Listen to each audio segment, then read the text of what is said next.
Welcome, one and all, to yet another Pantheon Community Watch Party for the latest episode of Parting the Veil. That's right, we're talking Parting the Veil today. I hope everybody is having a stupendous Friday, ready to cap off the week here with some reaction and discussion about the Pantheon Difference. This is something that the Visionary Realms developers were discussing last night, and as usual, I am completely oblivious as to how that discussion went, so we're going to be jumping into it here today, and I am super thankful for each of you who has come out here to come on this journey with me. I think that's really great. Before we get into that, I did want to acknowledge too, with today being November 18th, 2022, it is the very sad anniversary, the third anniversary of the passing of Brad McQuaid, the founder of Visionary Realms, and the man who really got the ball rolling on Pantheon. And of course, miss him very much. And this, in 3 days from now, I believe, the 21st is the second anniversary of the passing of Kurt Molad Habetler, which is another Visionary Realms developer who died almost exactly a year after Brad did, which was very sad, kind of like a 1-2 punch to the team, very tragic, very unexpected. And so thinking of them and their families here today during this stream. As you can see, I have down in that corner my LEDs in my room that I have lining the baseboards in my studio are lit up green today in memory of Brad. And I'm also wearing my classic Pantheon t-shirt. See the back of it. That is this is a shirt that I got in 2017 at TwitchCon when I met Brad and Molad. They were both there. I got to play Pantheon with Brad, and so I don't pull this shirt out very often because it's special to me, and I don't want anything to happen to it. And it's got the old Pantheon logo on there. So I don't pull it out very often, but I figure this would be a good occasion to do that. So with that in mind, we'll go ahead and jump in to the latest topic, which is the Pantheon Difference. And I think actually that is a very appropriate thing to be discussing. Speaking of Brad, because this was something he was hugely influential in back in the early days of the project, and kind of laying down these core philosophies upon which the rest of the game's design would be built. And so the Pantheon Difference, for those of you who don't know, is what essentially carved out what makes Pantheon different from other MMOs out there. This is a very high level discussion. So typically Parting the Veil episodes get more are about more specific design topics and really kind of like drilling into the details. And I don't know, we'll see. Maybe they do that to some degree in this episode, but the Pantheon Difference is speaking more broadly about the entire game, what its values are and what makes it meaningfully different from all the other MMOs that are out there, because obviously there are a huge number of them. And so the Pantheon Difference is something that a lot of people read about. It was posted more prominently on the older version of the website pre-2020, when the Pantheon homepage website was overhauled. Before that, Pantheon Difference was pretty prominent on that, and a lot of people saw it and read it, and it was, I think, a pretty big part of the reason as to why a lot of people jumped on board with the project in those earlier days. Because there's something about just like laying out like what you believe in as developers that really makes it clear as to whether or not that's something that resonates with you. Is this something that you will enjoy? Is this something that you want to support? So it seems like, unfortunately, it's not like as prominent on the website these days. I'm looking right now. Actually, I'll let's jump over here. Again, I'm sure that they're going to explain. Oops, you cannot see what I can see.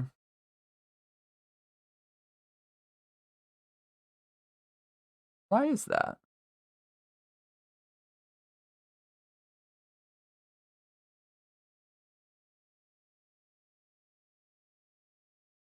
Oh, that'll work.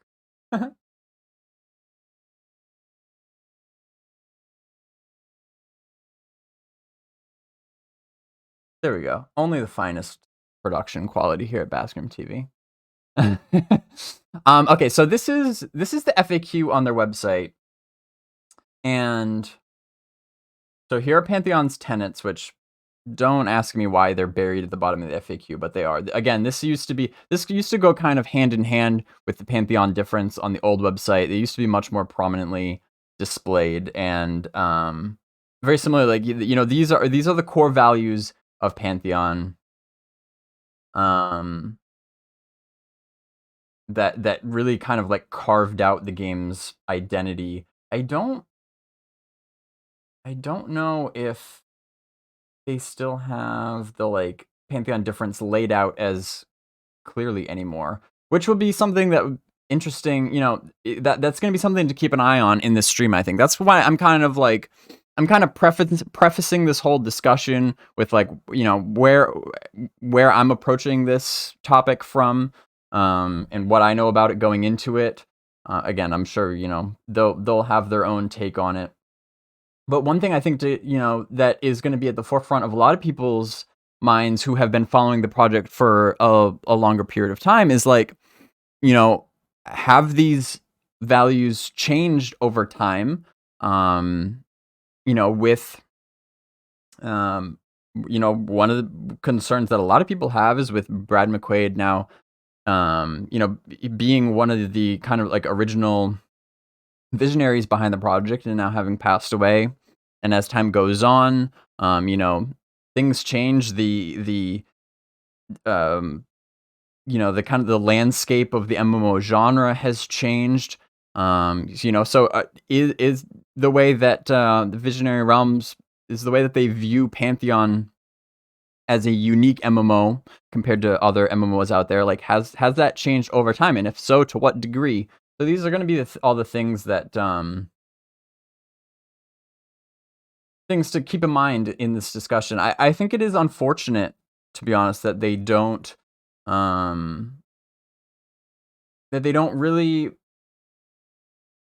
have it quite as front and center on the website anymore, at least not laid out like the way it used to be. I mean, it was like, it was very clear, and that was kind of, for people who are first learning about the project, who really, don't have the first clue as to what this is, it really kind of like, cuts to like the elevator pitch of like, real briefly, like what, why is this an MMO that I should care about? Why is this not going to be like every other WoW clone theme park flash in the pan type MMO that we have just seen time and time again, and that frankly, the vast majority of MMO players are just sick of. So, I know on the website they have like the overview, which is a pretty good summary of Pantheon. It's a little short, and again, it's not really known as like the Pantheon Difference anymore.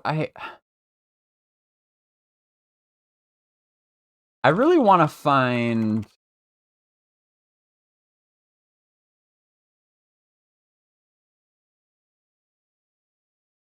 I really want to find how it was originally posted. Okay, so the Pantheon wiki seems to have a bit on it. Unique features.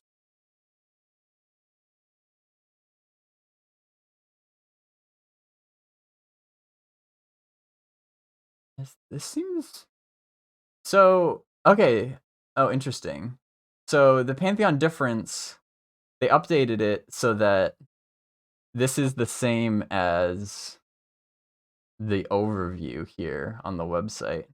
I should have done some more research on this beforehand, to be honest, so that I had this prepared before we went live. But I find this interesting.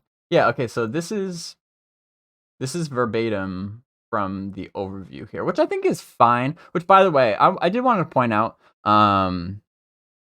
Moxie, who is also a member of the Library Pantheon curator team, she on the side has been, taking the information that we have curated from the library and also using it to update the unofficial wiki that we're looking at now. The library is more of kind of like a chronological retelling of the development of Pantheon and everything the developers have said about it. It's got its own kind of like layout and format, which is helpful in its own use cases. But then there's also, you kind of have the classic wiki style format, which some people prefer, where it's more like topical based. And so for people who prefer that style, Moxie has also been putting a lot of time into updating the Pantheon wiki, which I think is great. And I want to thank her for the time that she's put into that. Super long-term goals, we would like to have like a similar style, topical based articles on the library itself, so that you can kind of be like a one-stop shop where you have both styles, whichever one you prefer. You could view information like chronologically or by topic. But that will it'll take quite a bit of work before we can get to that. So in the meantime, she's been doing some great work over on the wiki. So if you haven't checked it out recently, go ahead and head over there, because for a while the wiki was terribly up to date and it was just honestly a bad source of information. I cringed whenever people would go to the wiki expecting it to be accurate, which is fair, to be honest. If people maybe haven't been following in a while and they want to just check up, and they might hope that the wiki's got some good info, but it just did not until Moxie has really gotten her hands on it and gone to town. So anyway, back to the Pantheon Difference, though. This is not the like how the Pantheon Difference was originally stated. And we might have to do some deeper digging. AQ/difference.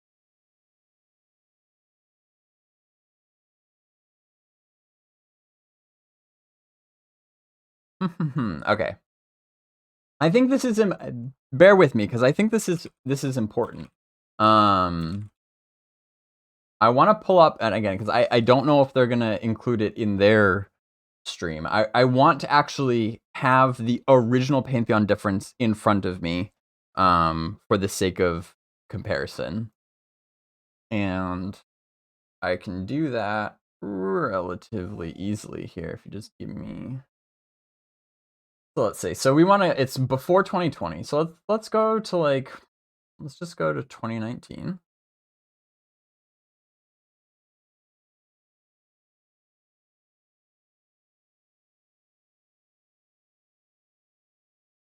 Using the Wayback Machine here.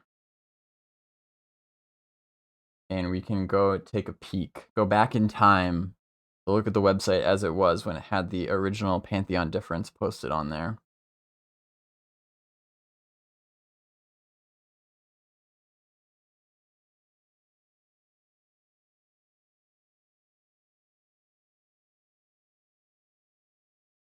All right. Boom. Super easy. There we go. Love me some Wayback Machine. All right. I won't read through all of this for the sake of time. But an MMO evolved. Pantheon Rise of the Fallen will likely be a fundamentally different game compared to what you may have experienced playing other modern MMORPGs. From the moment you log in, you will notice that the game is more social and has an emphasis on cooperative play. The monsters are often tougher and exploration is more involved. You will need friends in the game, and your reputation can either help you progress or hinder it. Death in-game is meaningful, and you'll want to avoid it when possible. You'll learn your surroundings and the lay of the land, spending meaningful time in each area and not just running through as quickly as possible to collect 10 hides. You will need strategy, cunning, and endurance to uncover all that Pantheon has to offer. You will find yourself in group and guild chats as you strategize or even just pass the time between battles. Pantheon is social, thought-provoking, and the memories from your experiences in Terminus will last a lifetime.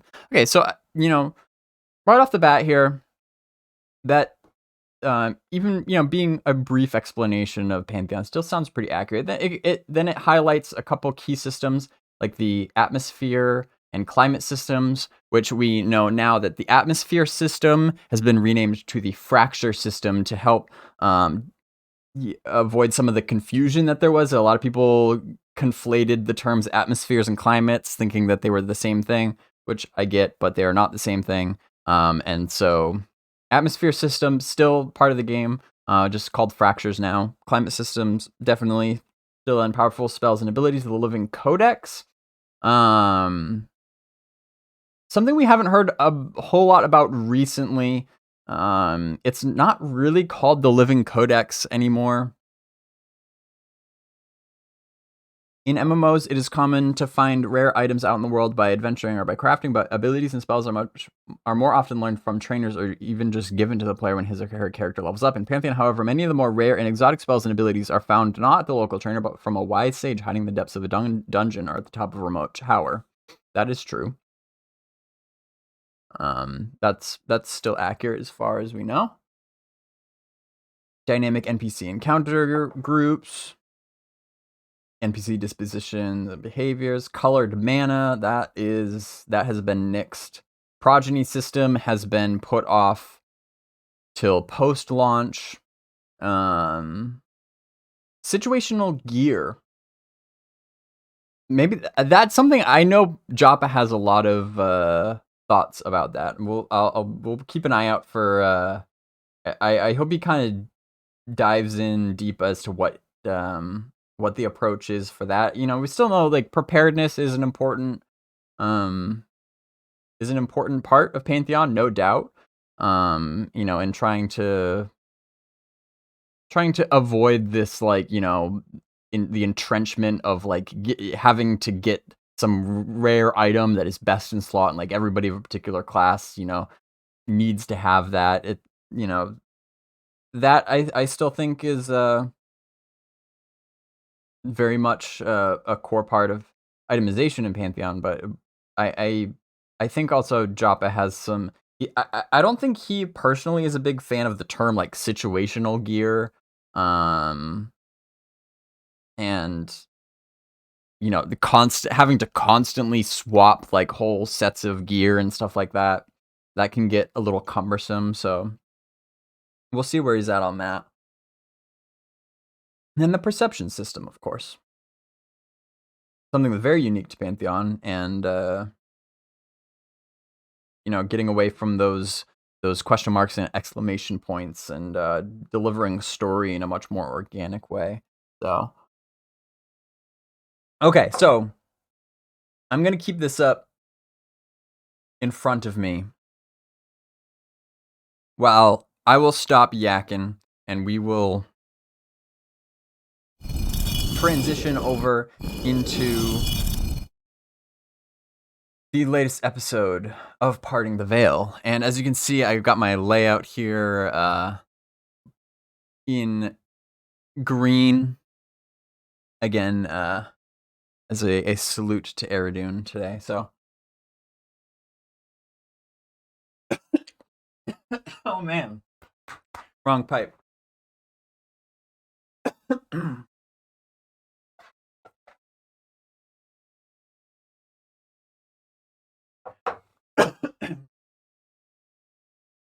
Nimrel says no bingo card. No, that's a good question. I have two different layouts for the monthly update streams and Parting the Veil.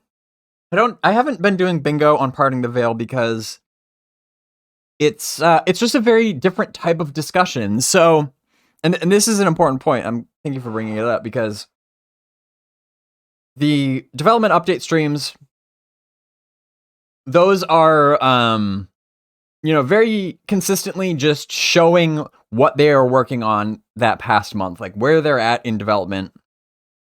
Parting the Veil is not that at all, really.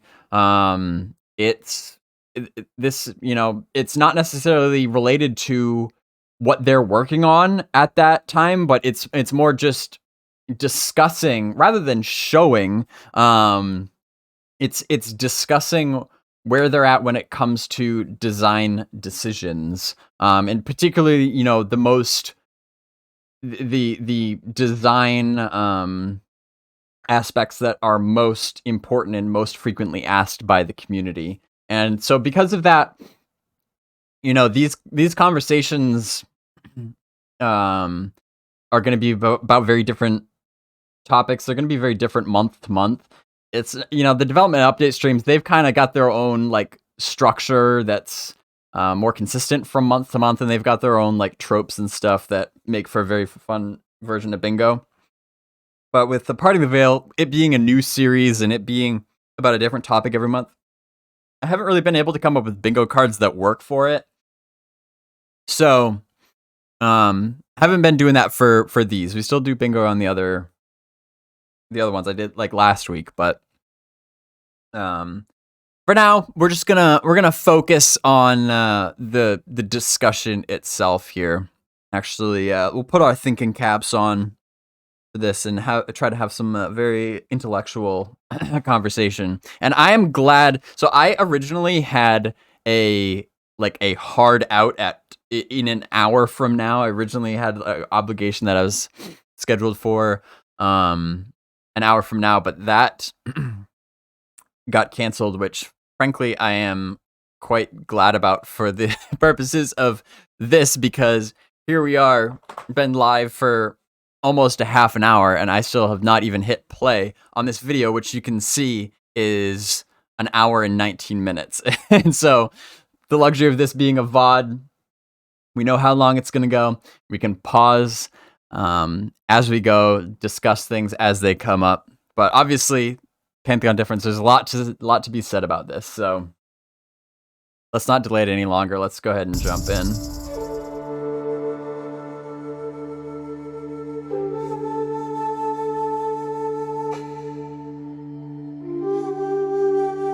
Revisiting the Pantheon Difference. Hello, everybody, and welcome to another edition of Parting the Veil Live. I am your host, Minus, and with me, as always, is our... Oh, there we go. So Twitch just messed me up. I feel like David is here in spirit, Chris, because Twitch was muted, and then it unmuted as I was talking. You guys got multiple Minus. So anyway... He still sounds as always, echoey. Our creative director, Chris Joppa Perkins, is with me. And I'm going to refer to you now a lot as Mr. Perkins. So welcome to the show, Mr. Perkins. Well, thank you very much. It's good to be here. This is episode 3. I'm excited. Yeah, very excited. And today we're actually going to sort of dig back to some of the early days of Pantheon. Something we've talked about. It's been...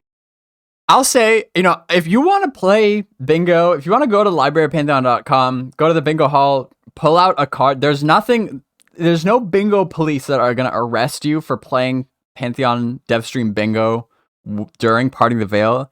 If you want to just play on your own, go for it. And then if you do, please let me know how it goes. I would be actually very curious to see how effective that is, because my instinct is that it's going to be very difficult to get bingo. Now, things like if you have excited on your card, that's a gimme. We've already got that. But I just don't think that it's going to be very easy at all to get a bingo. But if you are one of the bold and the brave that want to just go for it, I'd be curious to see how that goes.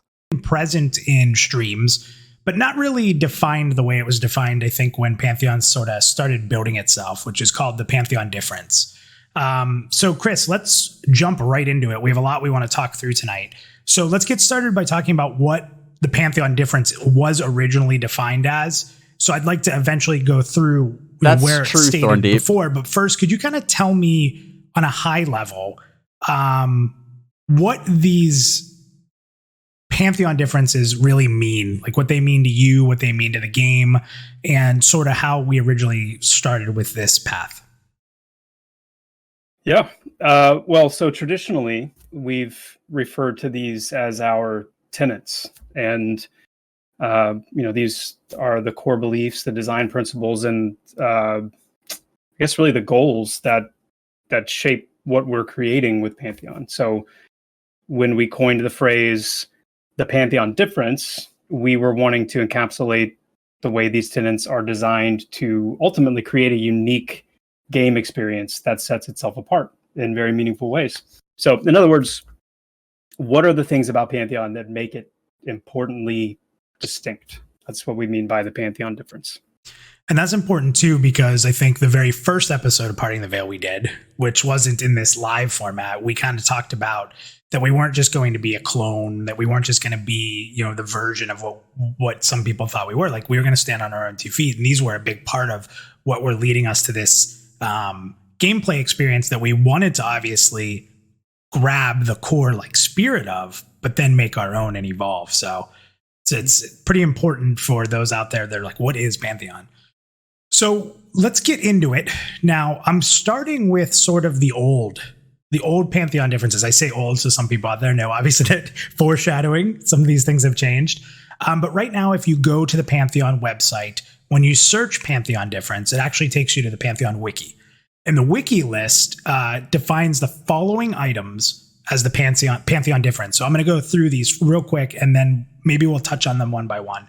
So first, they listed the atmosphere/climate systems. They list the Living Codex, dynamic NPC encounter groups, NPC dispositions and behaviors, the perception system, the colored mana system, the progeny system, and situational gear.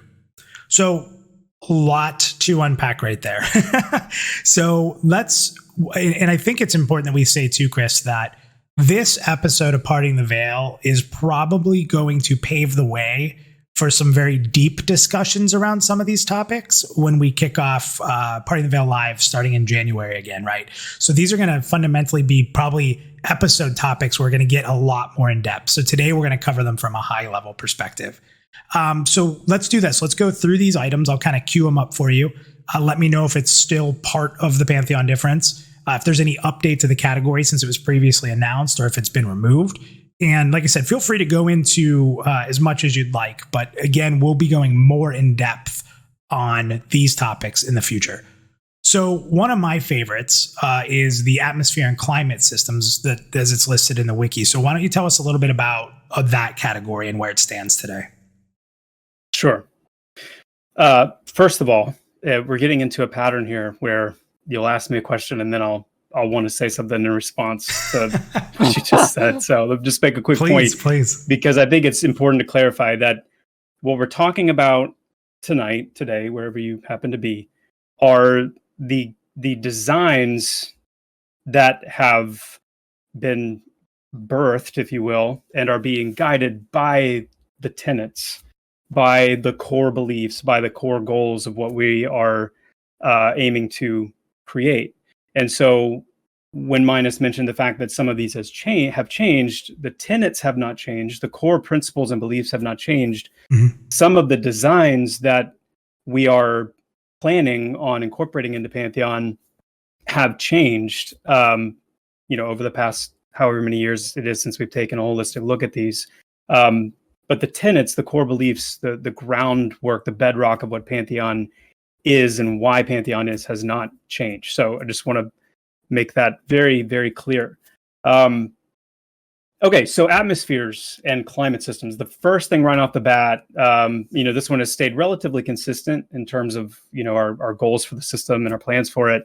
But we've renamed it. We've renamed atmospheres to fractures. So this really should be fractures and climates. We decided that atmosphere and climate tended to run a little just too closely thematically and even in just definition. So we ultimately decided on fractures. But the cool thing about it, what I love about fractures as the word, is that it captures the reality behind the system and the mechanics really well. Essentially, a fracture is a tear or a disruption in the various manas and energies that make up, the unseen fabric of Terminus. And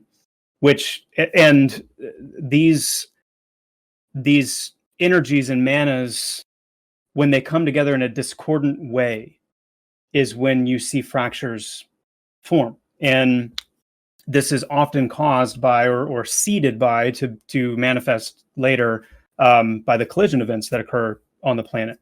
And you can imagine, you've got these very different realms and worlds with their own unique energies and manas and essences and life forms and to speak to some of the metaphysical aspects of it, not obviously to mention the physical natural aspects of it. And these abrupt violent collisions and minglings can create these very disruptive events called fractures. And those fracture points that are created or that over time appear, those varying discordant energies create these very bizarre and interesting effects in that general area around the fracture. And that's where the concept of our fracture system comes from. And so, I've always kind of described it as climates. Extreme climates in Pantheon are the natural phenomenon that you would expect. Frigid, toxic, you go deep underwater, you're in a pressure climate, an anaerobic climate, things like that.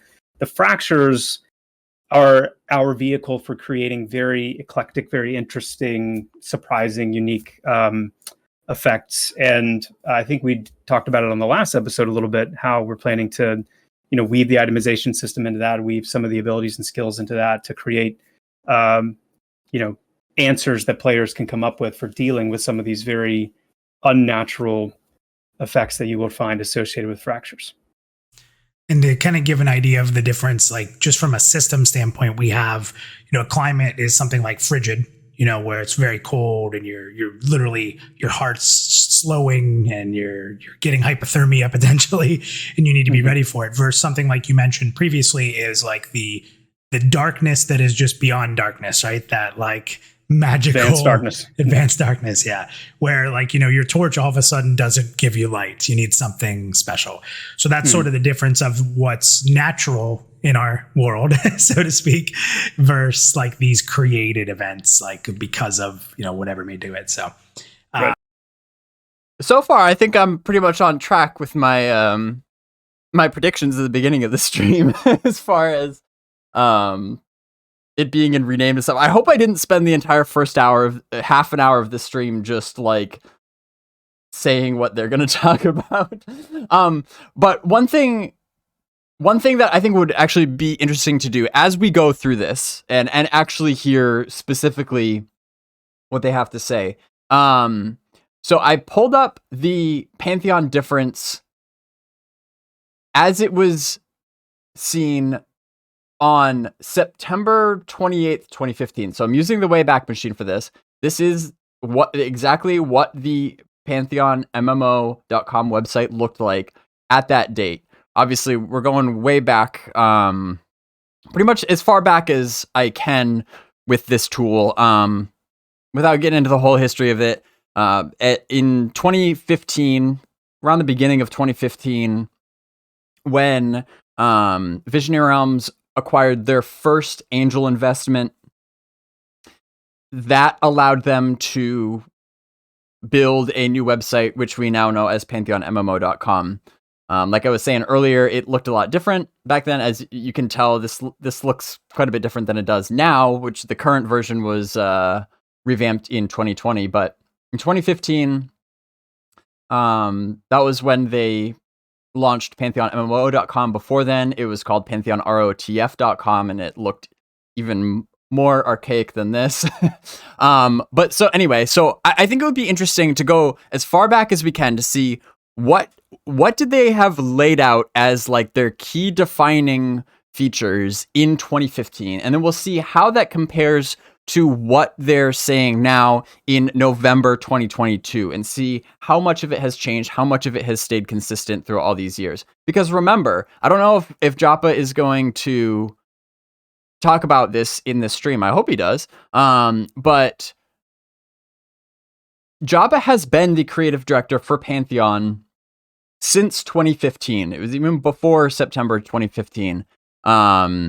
They announced his promotion to creative director in January of 2015, actually. So, since then, his like primary function on the team has been taking the tenets that Brad, like set in stone at the very beginning in 2014, when they were just first conceptualizing Pantheon, and Joppa, took those tenets and actually, kind of expounded on them and fleshed out like how would they actually work in actual, practical game systems. How are they actually applied to the world here? And so, I think that's like a pretty common misconception. A lot of people think that it was Brad who did that entirely by himself, and when in reality it was kind of this back and forth between him and Joppa that they had that kind of relationship where they worked on that together. And so obviously with Chris still being creative director and now a producer all these years later, again, I think it would be interesting to see how much of it has stayed true. And so with the atmosphere and climate system here, so in 2015 they said one of Pantheon's tenets is engage the world. When we talk about being a PvE MMO, our definition of environment means a lot more than just fighting NPCs. Players will be contending with the world itself. Some regions will be very hot or cold. Some areas within a zone might be enchanted with complete darkness or silence, meaning spoken spells won't work, or poison or miasma. Small tornadoes could travel through a region, compelling players to work their way around them, not through them, lest they take significant damage. Also, certain spells may work better or worse, or even only work depending on the climate or atmosphere. For example, a Call Lightning spell could deal more damage than a typical Lightning Bolt spell, but could only be cast if there is a storm in the region. So, that was what was said in 2015, and for the most part, seems to still fall within what they're describing here in 2022. So, I think we'll as we go through, it looks like, if judging by the chapters here, it looks like they're just gonna kind of go through these systems one by one, status update on how they're feeling about it today, and then we'll compare that to see how much it has changed since 2015. I think that'll be very interesting, because there's definitely a lot of people out there who claim that Pantheon's vision has changed significantly since the early days of the project, and that they're just they're gonna change it because they're completely lost without Brad, etc., which I think is not accurate to say. So, but let's find out. Awesome. I mean, in even well before I joined the team, my excitement for these two systems has always been very high. And I think the first time I got to experience it, we even got to put that on a video where that frigid took over the screen. And it was just like, I think everybody in the group at that time just like gasped, like, what is this? So excellent to hear. Yeah, we want it to be immersive. We want it to be a pretty impactful experience. So like even in that kind of, early expression of the frigid climate, the screen kind of fogging up a little bit, the kind of fingers and tendrils of frost like starting to appear around the edges of the screen. We want there to be somewhat of a cinematic kind of experience to that. My favorite one is, pressure when you're I mean, for people who have thalassophobia, I kind of do a little bit, but it's very triggering when you're in the kind of like the dark, deep depths, and you just start seeing hearing those little like tings and cracks of the glass around your screen as it starts to kind of, the pressure starts to build, and that sense of like intensity is rising as more of the screen cracks, and it's kind of very hopefully the goal is to make that very immersive. So, and we plan to do that with all of them as best we can. That's awesome. Now this is going to take us into our first community question here. Now this is from Kyle Schultz from our YouTube channel. So speaking to these environmental challenges as they defined it, they were curious if there's going to be just sort of a one solution to get through this, or will there be sort of multiple ways to overcome these different things in the world? Yeah, it'll definitely be a mixture. I would say you'll find it more consistently that there's at least a few options to tackle a particular fracture or a climate or some kind of environmental obstacle like that, and degrees of mitigative effectiveness there too. So I mean, there's multiple options, but there might be one option that's really robust, and then a handful of others that provide some degree of protection or mitigation, but maybe need to be combined with others from other players, or you're just kind of having to get by as best you can with it. But then we also, in some cases, we want to dial the knob like all the way up and ask players to find that supremely specific answer to fit that very specific environmental keyhole. So but you can expect a mixture. That's awesome. That's interesting because my understanding anyway was the way that they originally described the atmosphere system when it was called that, now the fracture system. They did a behind the design article in one of the old newsletters. Now, unfortunately, the Wayback Machine did not preserve that article. So I can't point you to it here now, but when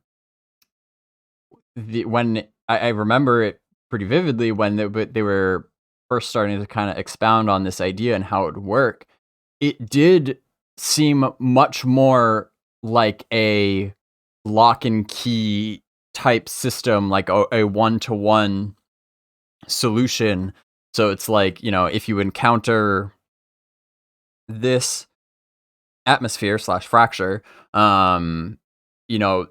this is the artifact that you would need to have in order to overcome that.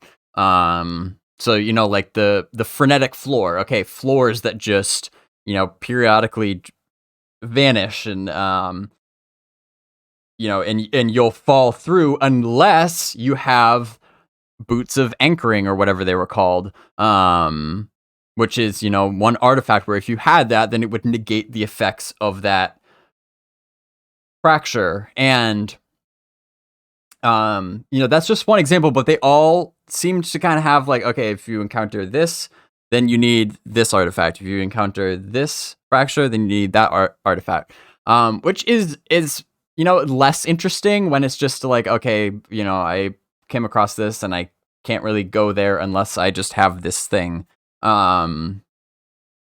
So that was at least how it was presented. I don't know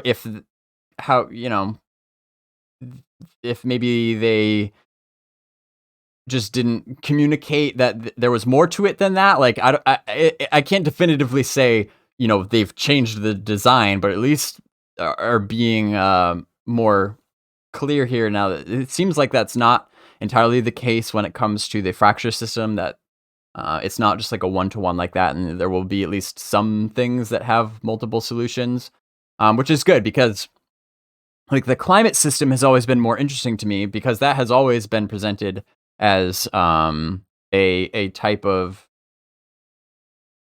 more soft gating, I guess you could say, where you're presented with a challenge or an obstacle, but at least depending, there are different tiers of climates, and depending on the tier, you could just choose to ignore it, because it'll have like a detriment. But if the detriment isn't severe enough, maybe you just deal with it. Maybe you deal with some decreased movement speed or whatever the case may be.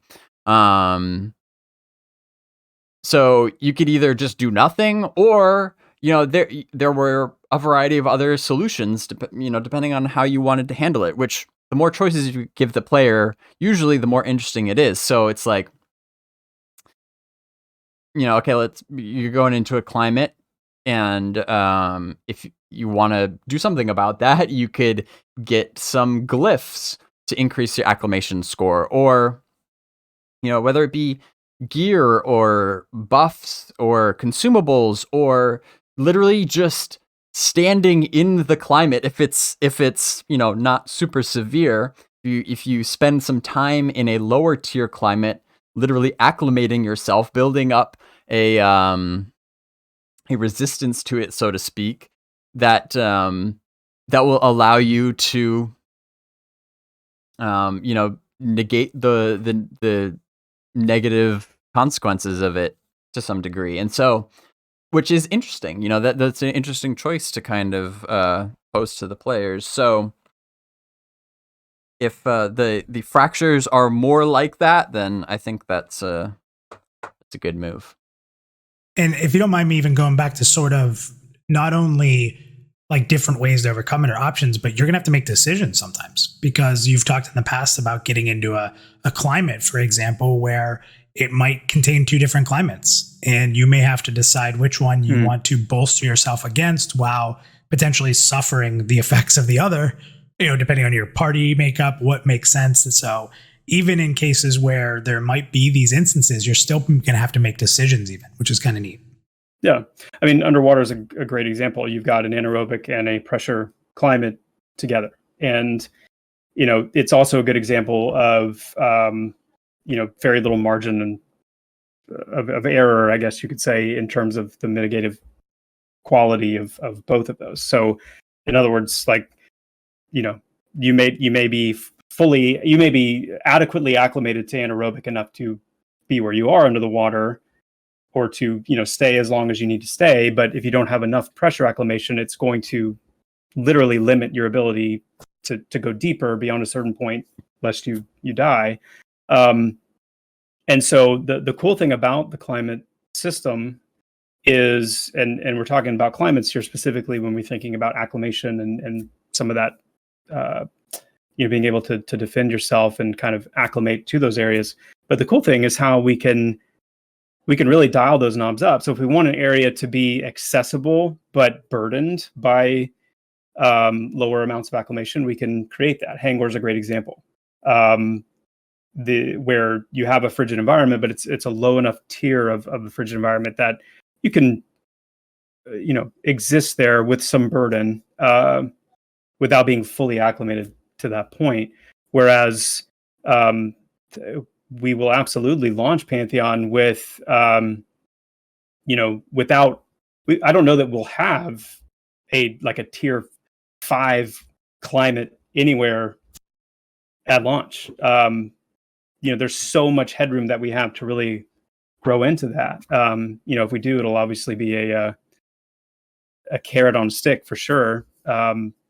But it's not only just how intense and potent the tiers are, it's also, like you're saying, that the combination of climates as well. So if you've got, a volcanic crater and you're dealing with, scorching and toxic climates together, and perhaps even anaerobic to some degree to coincide with the toxicity, then you've got 2 to 3 different climates combined together. And then the decision on how you acclimate to that, where you allocate that acclimation and what effects you ultimately choose to weather versus mitigate is all going to be very much part of the puzzle. Awesome. We could talk forever about climates. I don't want to be long-winded though. Yeah, exactly. So let's go ahead and we'll go to the next point. I actually kind of love the thought of there not being any tier 5 climates at launch. Like, for whatever reason, I always just kind of assumed that there would be. But he's right that if they're exceedingly rare, that really makes it that much more special, and that much more of this like, fabled place where it's like, oh man, that's a tier 5 climate. Like that's going to be a really restrictive area that, even just going there, even just being able to play in that area itself will be an accomplishment and something that the few best players are able to do. So that's that is kind of cool. And I'm thinking something that just kind of occurred to me about the anaerobic climate. Again, we're talking about climates here, not fractures. Anaerobic climate. Anaerobic obviously meaning no air, no oxygen. I wonder how that will coincide with the endurance resource effect on your breath capacity when swimming underwater. So it's like, you're swimming, and my understanding is that the higher your endurance pool is, the longer you'll be able to hold your breath underwater. But is it also where if you like get an anaerobic glyph, will that also increase your breath capacity to the point where, if maybe you have full like maximum acclimation for anaerobic, then you just like have infinite breath underwater essentially? Because that is kind of interesting. I mean, again, when you have more variables like that, that's way more interesting, and I think just way healthier design, as opposed to some games where it's like, okay, you just pop on one item and that item gives you permanent underwater breathing, and it's like underwater breathing is something you never have to think about again. So having it tied to both the endurance resource and your anaerobic glyphs would be pretty interesting. And then like, if it's in an anaerobic climate, even if it's like above water, is it kind of maybe still treat your like breath capacity as if you were underwater? So you're just like walking through some sort of like magical void that has no air, but you can like hold your breath and you can still exist in that for as long as you can hold your breath until you start to take damage as if you were drowning like underwater. I think that's pretty cool. Again, I'm just kind of postulating here, but it seems like that's maybe what he's alluding to. That could be kind of cool.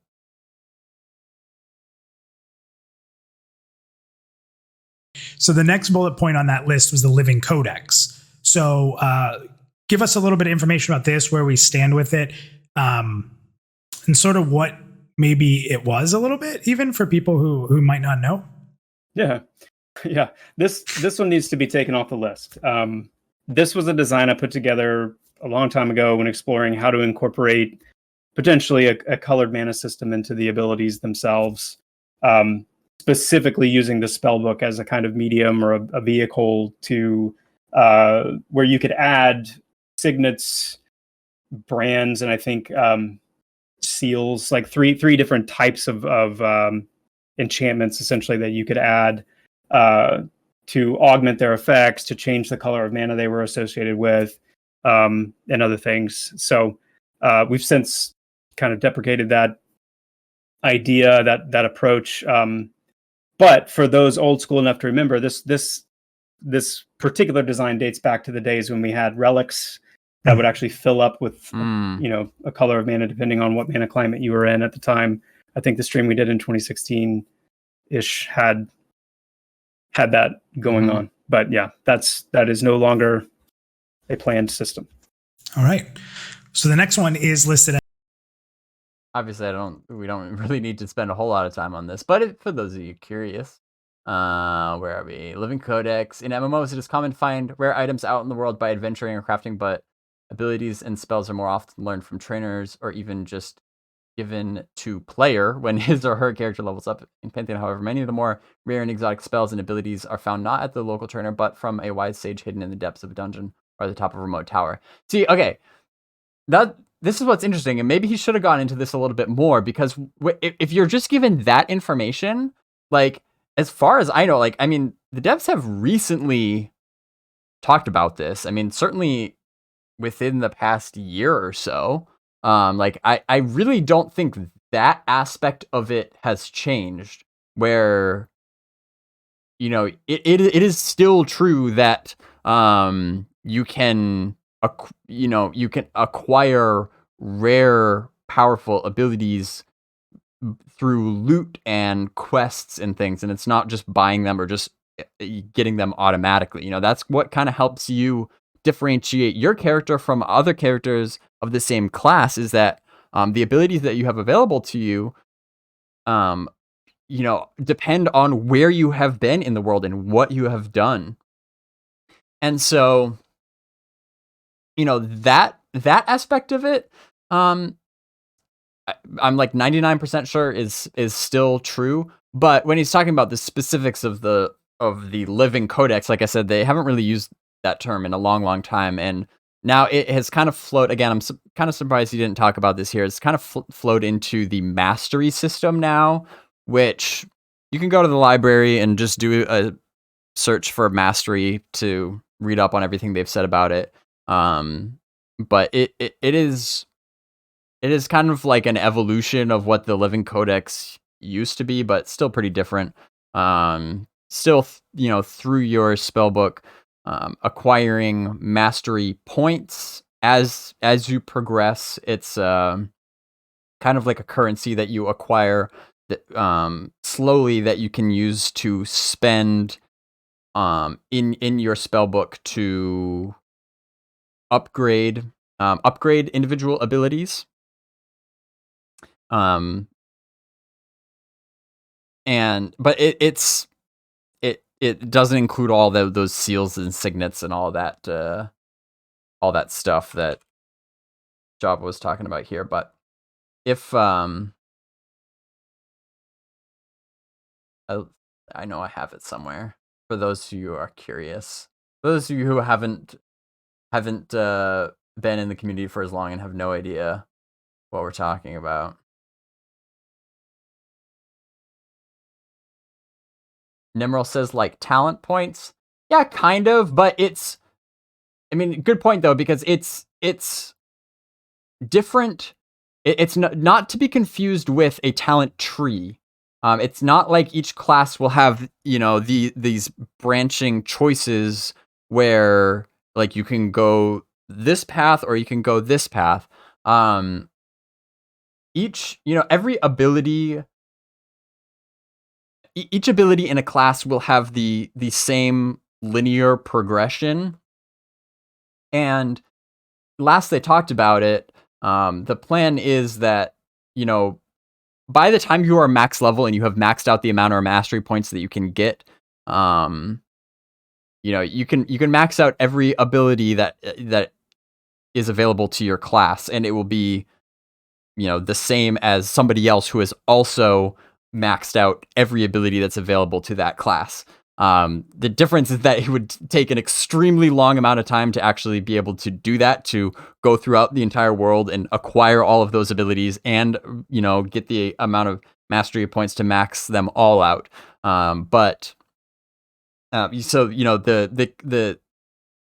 The key though is that because mastery points are accrued pretty slowly. The significant choice is what order you upgrade those abilities in. I won't go into it a whole lot for the sake of time, but that's basically the gist of it. But this is an early concept of the Living Codex, though, which, like I said, this is super antiquated. But this would be you have like your ability up here, and then you could like get you could customize your abilities more, I think is what they were like going for, where you could like get a like signet which had a property to it, and you could like attach that property to the ability, so the ability would do its base ability plus something that you like attached to it. So it was almost kind of like build your own ability, I think. So, which, you know, it sounds cool, might have some design flaws to it, but as far as like balancing goes. But so Living Codex, though, a lot more. I wonder if actually this is the library image gallery. I don't know if we have a image in here yet. I don't think we do, of what the spell book looks like now. But it's a much more linear progression. It will tell you like, you know, okay, you spend 1 mastery point to upgrade this ability, and this is how it will improve. And the next upgrade might be 4 mastery points, but it'll tell you if you spend 4 mastery points on this, this is what it will give you. But that linear progression is going to be the same for each person. Anyway, we don't need to dwell on that too much. You get the idea. As dynamic NPC encounter groups. So what can players expect from these? Oh, both are. HS just said, Baz, are you planning a year in review video? Good question. I am. I would definitely like to do that. I did one last year. I pretty much try to do one every year, because I think it's really valuable, and it's something I enjoy doing. I haven't been doing as many of those like scripted, pre-produced YouTube videos lately, because I've been working on other things like the library for the time being. But I think, the end of the year, that is it's I think a really good checkpoint to kind of pause and really, reflect on this past year, because it can be really difficult to maintain perspective and even just the memory of like what has actually happened this year. I think it'd be good to kind of zoom out, take a look at that, see how much has actually happened this year, because some people, depending on their perception or maybe how closely they've been following the game, they might think that either the project really has not made as much progress as it actually has, or vice versa. So yeah, I definitely have been thinking about doing that. We're still, so we got a month to go.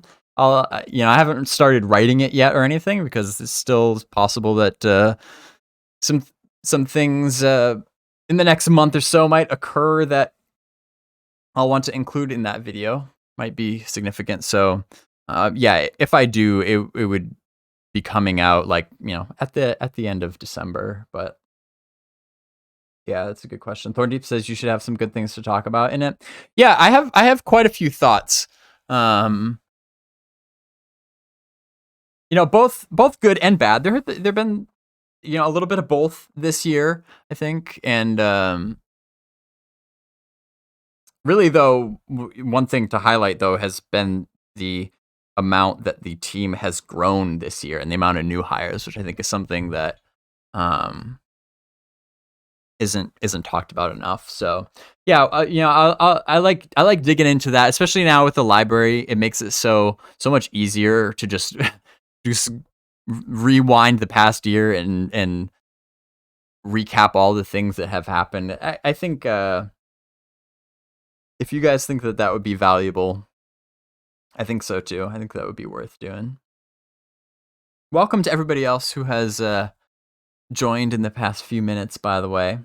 You see some returning faces like Post and Pathlighter and Mordred and all you guys. Always appreciate it. Nerds Aaron, how you doing? So I'm not exactly sure why we worded it this way. I love it though. I love that we're just like, yeah, hey, like think it back. This yeah, some wordsmithing we can do on this one. But essentially, this is our NPC combat awareness, or our I forgot what they were even talking about. I'm gonna bang it up a little bit. planned system. All right. So the next one is listed as dynamic NPC encounter groups. So what can players expect from these? Okay. So I'm not exactly sure why we worded it this way. I love it though. I love that we're just like, yeah, hey, like think it back. This some wordsmithing we can do on this one. But essentially, this is our NPC combat awareness, or our NPC combat tactics system, which is an absolute pillar of Pantheon's gameplay. When we talk about the Pantheon Difference, when we talk about the things that are really going to differentiate this game, the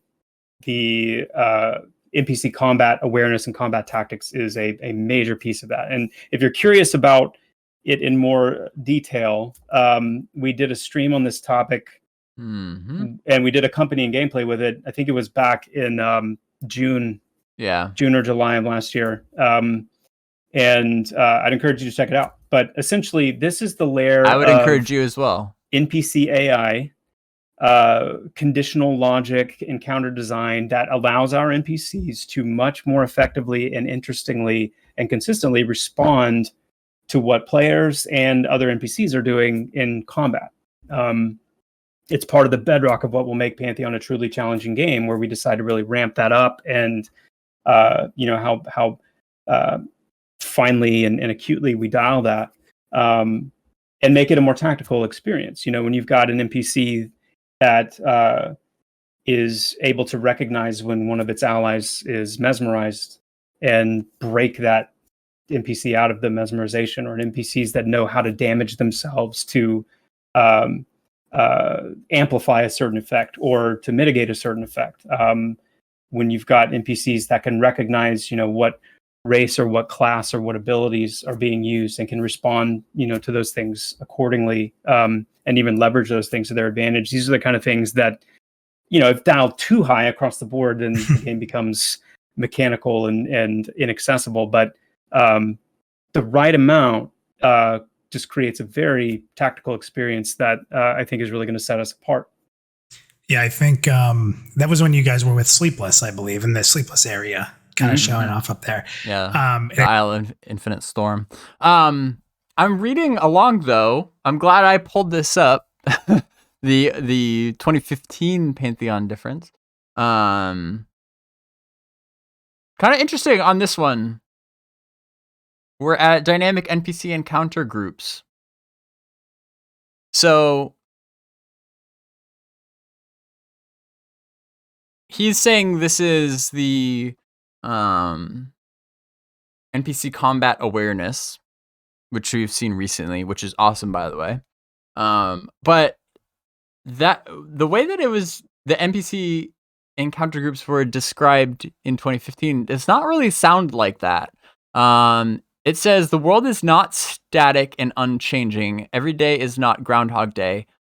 Okay, that still sounds applicable. We know that they're very much against Groundhog Day, and that when we get into talking about dispositions later, I think that is a big part of that.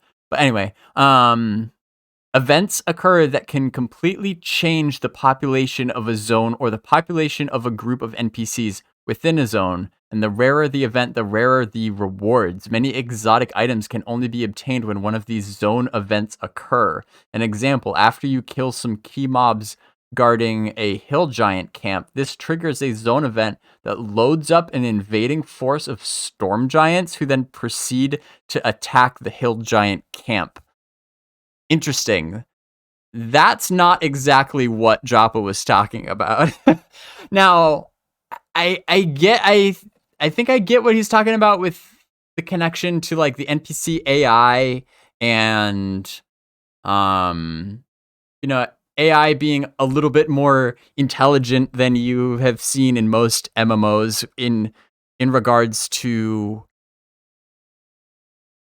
you know, we have seen examples. It's in game now of like an NPC that recognizes when one of its allies is like crowd controlled and then actually reacts to that and uses an ability to break that crowd control effect.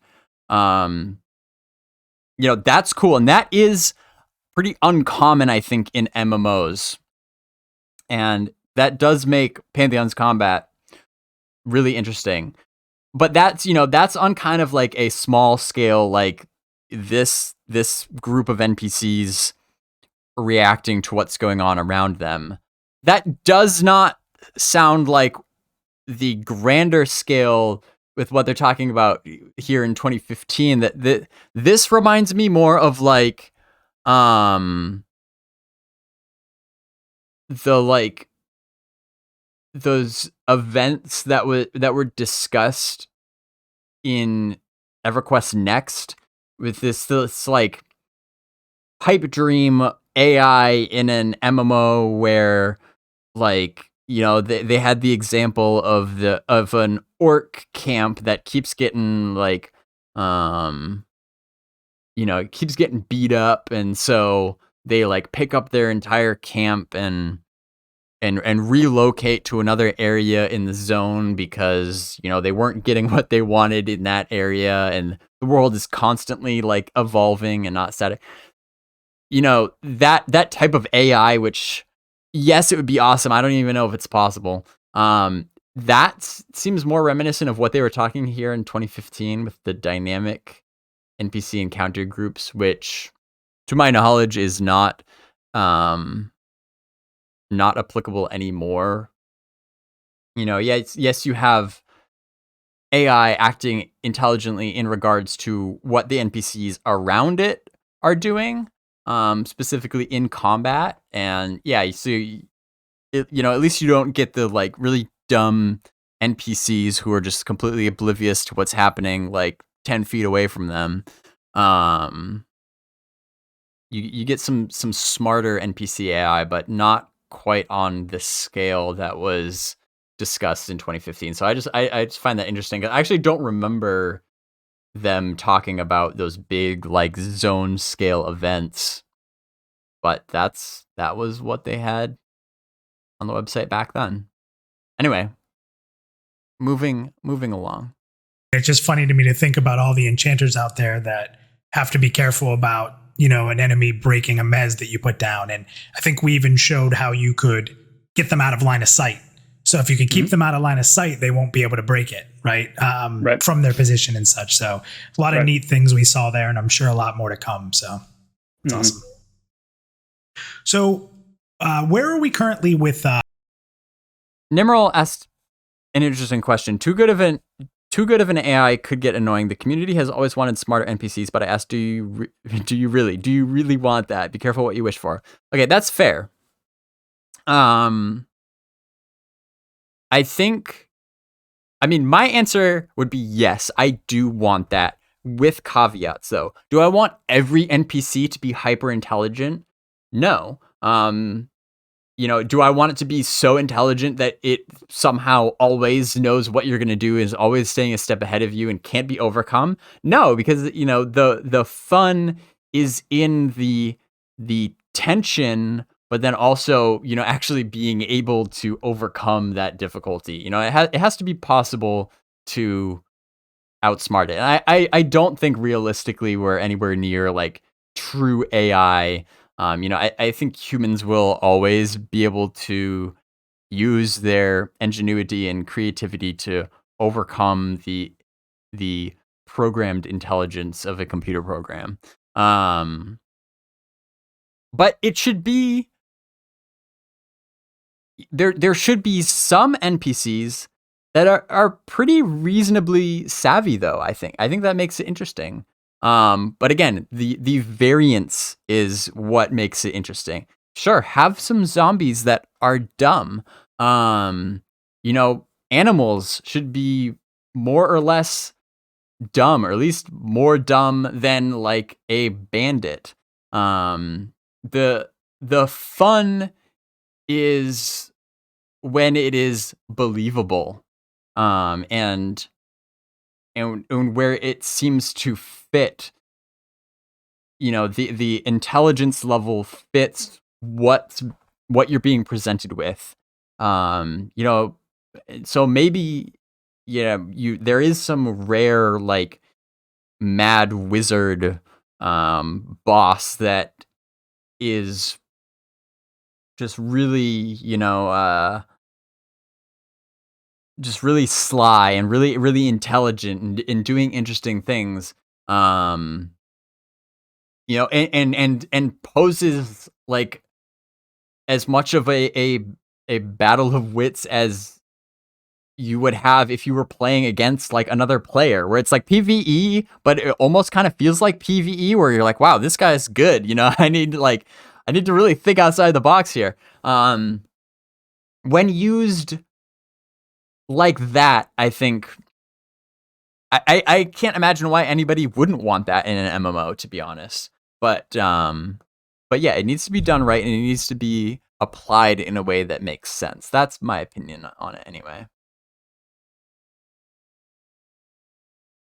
Dispositions and behaviors. That ties a lot into what you were just talking about, but it's definitely a different element. So how does this make Pantheon stand out from, some of the other combat or MMORPG experiences out there? Yeah, well, this one fits really well with the one we just covered. It is an additional layer, and also another very big one, a very important one. I would say an absolute pillar of making Pantheon distinctly Pantheon.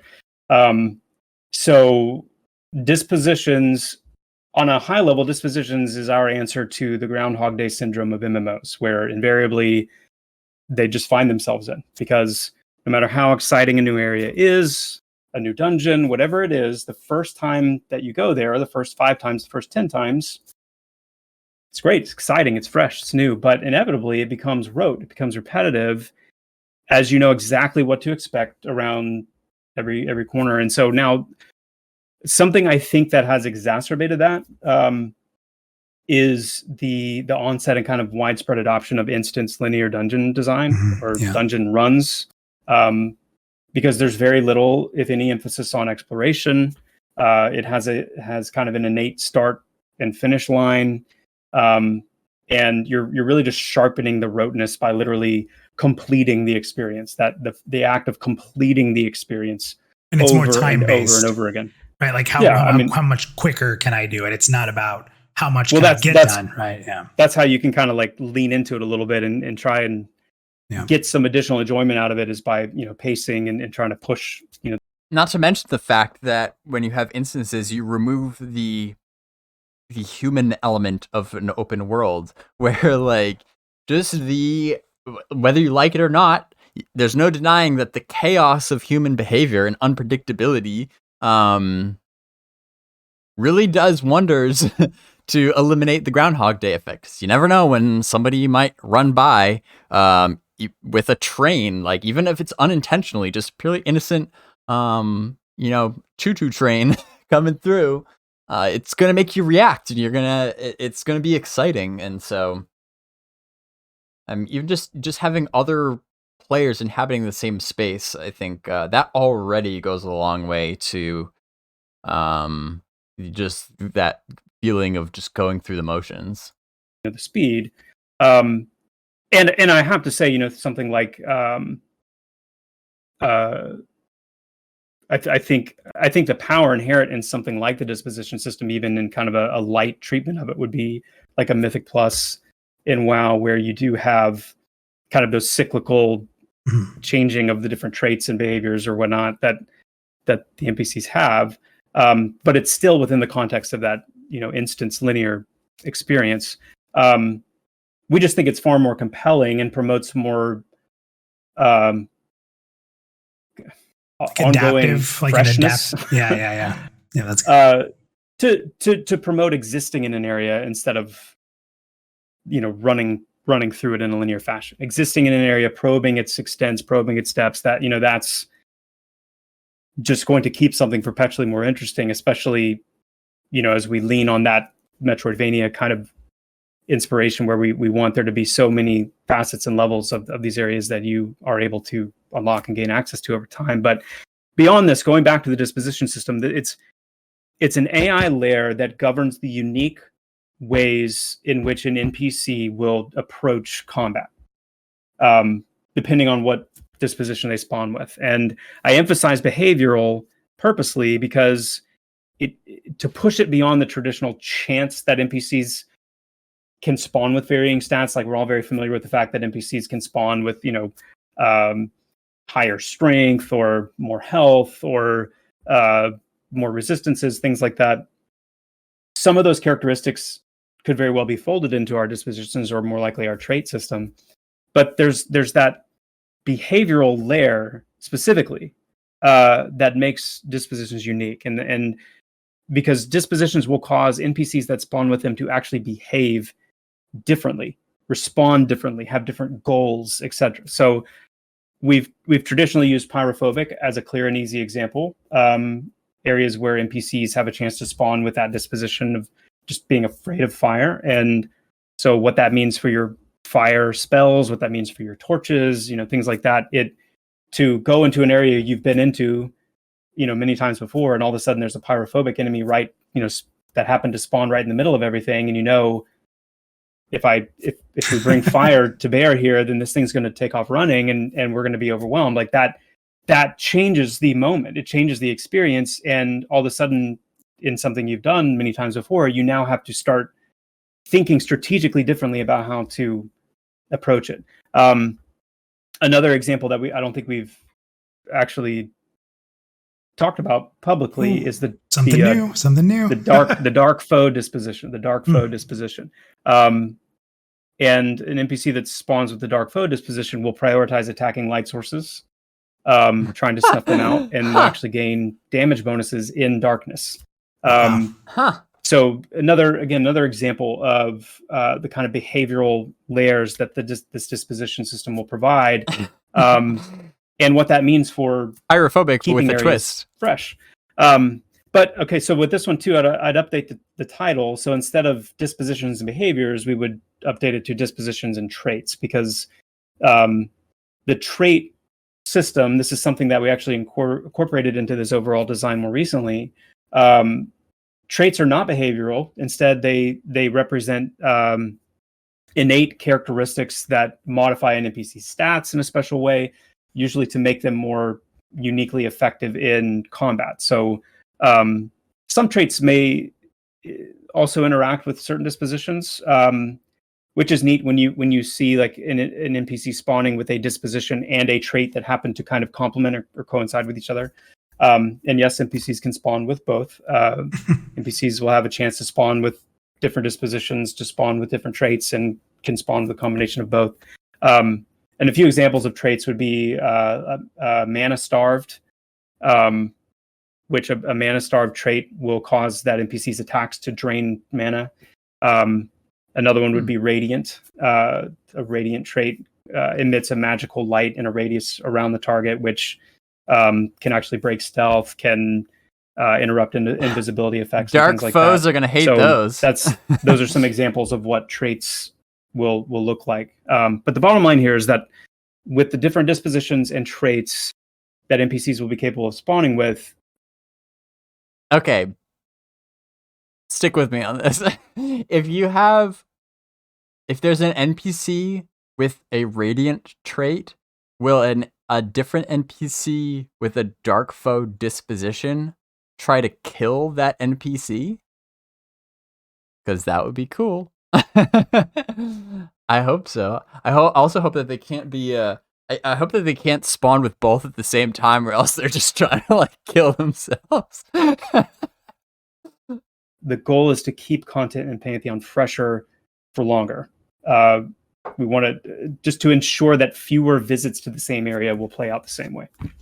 Love it. And I think sharing a little insider note, there was people have heard of Bloodthirsty. We've talked about that a bit. Mm-hmm. And even that they were so bloodthirsty that just until recently they were attacking GMs in invisible mode. So so That's right. Little fun inside moment. All right, so let's just do our due diligence and check in here. Back in 2015, NPC dispositions and behaviors, an area we have not seen much innovation in MMORPGs almost since their inception, is the area of NPC AI. Ain't that the truth? What if certain NPCs had different dispositions that had to be discovered by the player? Many NPCs in Pantheon will have advanced behaviors, like the propensity to flee if possible or to stand and fight to the end. Some NPCs will be inclined to help other NPCs in the area, while some will not. Some will target certain classes within a group that is attacking them. NPCs' movement speeds may vary if they feel they are outmatched. While it is too early to go into a lot of detail, some of the different dispositions we are working on include the alarmist, the bully, the craven, the opportunist, the protector, and the strategist. Okay, so all that still sounds very much intact and even, more fleshed out now. So I think that one is good. We'll put a check mark next to that. Nimrel said, didn't they have this in EQ? I mean, I can't say definitively that there was never anything like this in EQ. Because, maybe there were some instances of things like that. But it definitely was not touted nearly as much. It was not as as much of a thorough and consistent system as it is in Pantheon, where it is applied throughout the entire game. Like in EQ, that again, there might have been some cases of things like this, but on like an individual NPC basis. But not well known. I don't remember the AI in EQ being very good at all. Yeah, not as advanced. I mean, yeah. So you get some things where like undead doesn't run, and they'll fight and stand to the end, where you get some NPCs who will maybe run at higher health than others, like very basic stuff like that. Sure, but not nearly to the extent that they're talking about with Pantheon. It's much more involved, and you might have an NPC that sometimes spawns with a disposition, and that same NPC, when it spawns the next time, doesn't have that disposition. So, yeah, and that's where you really get the anti-Groundhog Day sentiment from, where it's not just about the AI, it's about the variance and the chances that these behavioral patterns will be applied to different NPCs. But that was fixed. So next up is a big one, the perception system. Now, we've shown this off in streams. For those that didn't partake in some of our pre-alpha testing sessions, you actually could go through sort of the beginning feel of like perception, which was kind of neat. So what do you have? How does this play into the Pantheon difference, and where are we at with this, and what would you tell people about this system? So perception is about differentiation, really at its heart. The idea was born literally out of a moment of there's got to be a way to do this differently, more compellingly, and that something that it is hoped to be done differently and more compellingly is delivering story content to the player in a way that breaks away from linear quest hub driven that approach, and instead developing a non-linear, more intentionally immersive system that actually encourages players to explore and rewards them for doing so. That's the key, the give and the take there of encouraging players to explore and then rewarding them for doing so.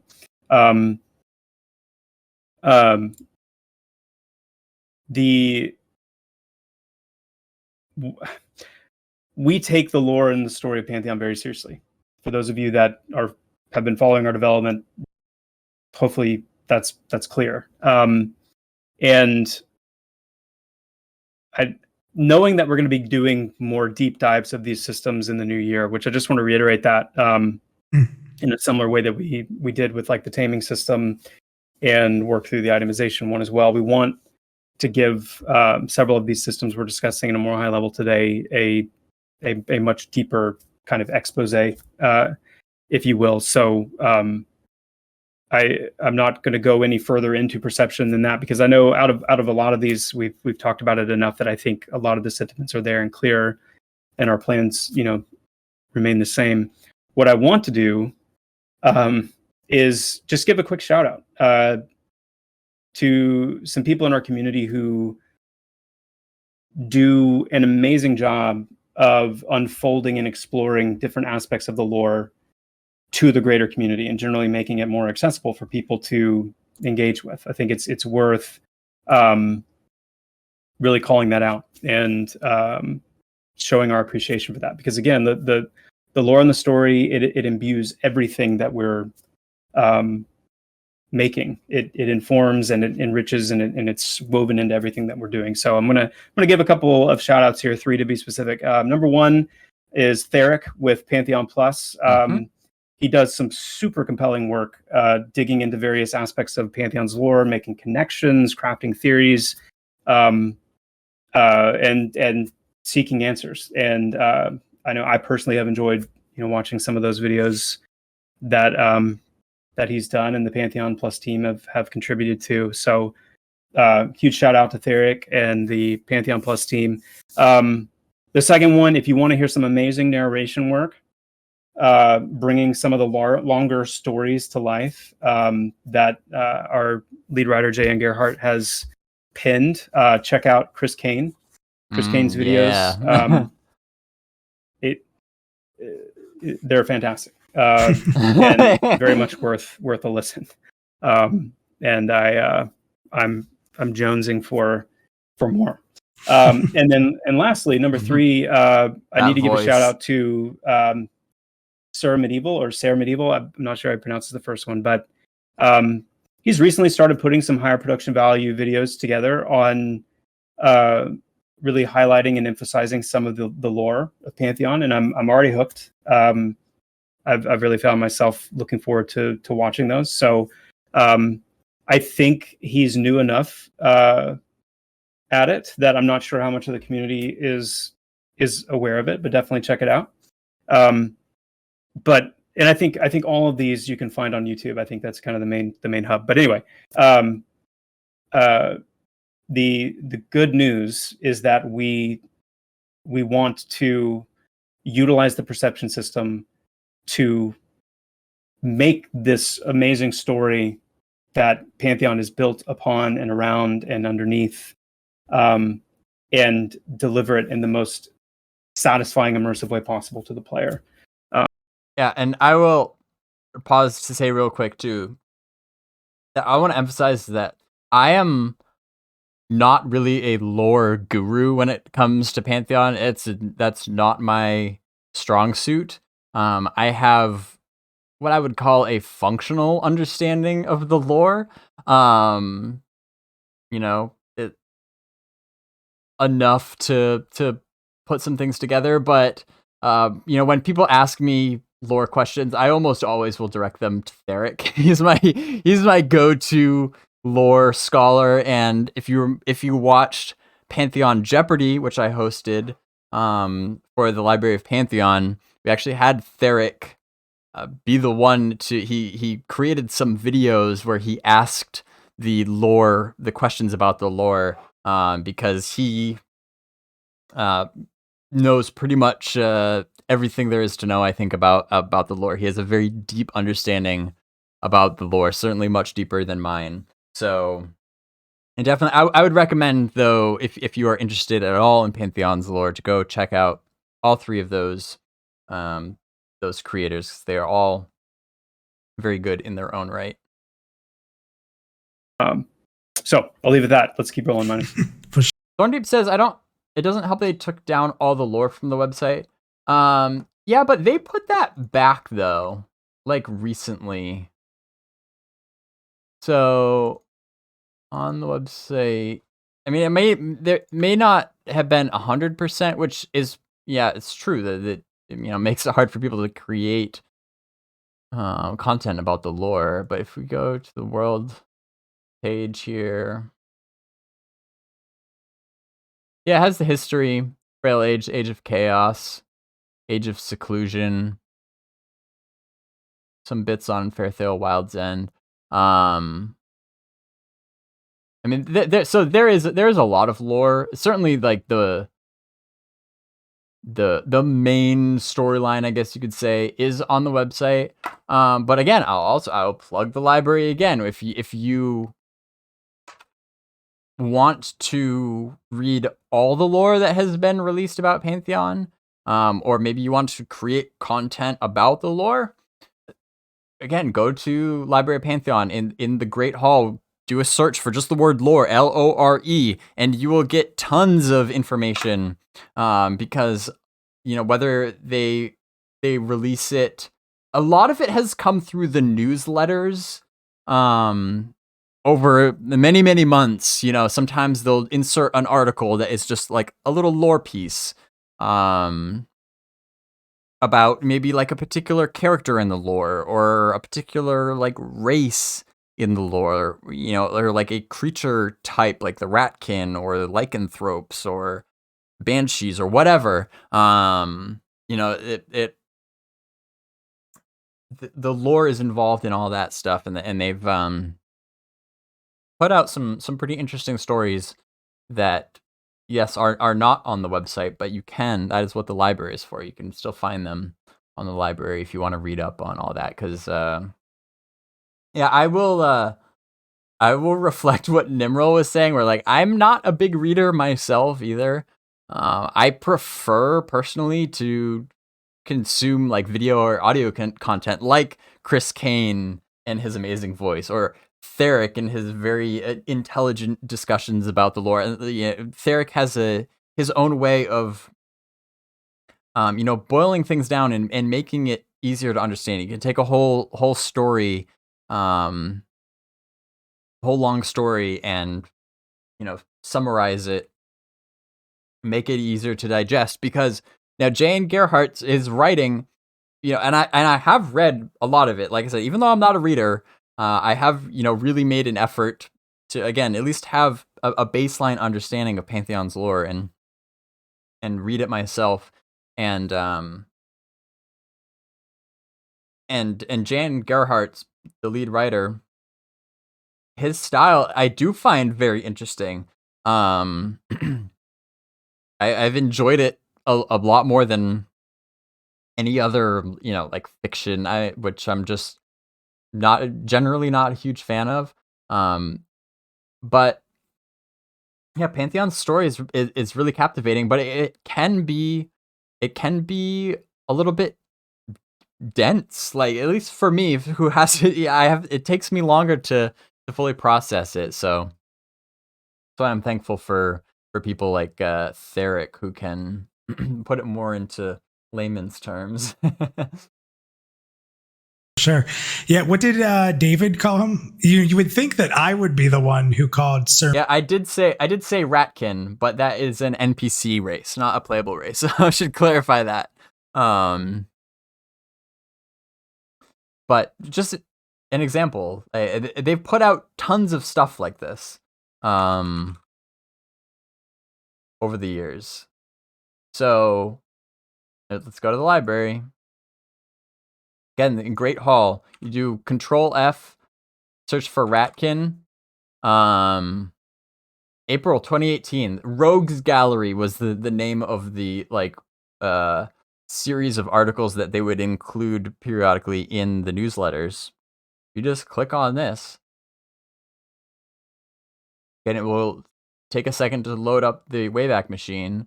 But here we go.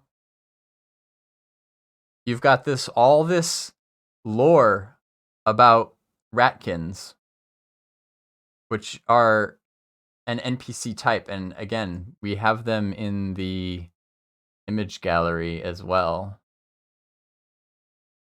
Sometimes you see sometimes there are images here that the Wayback Machine doesn't load, but we go to the image gallery, development art. We go down to the 2018 era. There we go. This is the concept art for the Ratkin. And then later that year, these are lycanthropes, different types of werewolves and lycandral. We got the Spriggan here. They did a whole article on the Spriggan. Banshees, more Spriggans, skeletons, and all of these aren't just NPCs that they just throw in the world. There's entire stories about their entire backstory and what, where they came from, what they enjoy doing. Like if you find that stuff interesting, there is a wealth of it already available.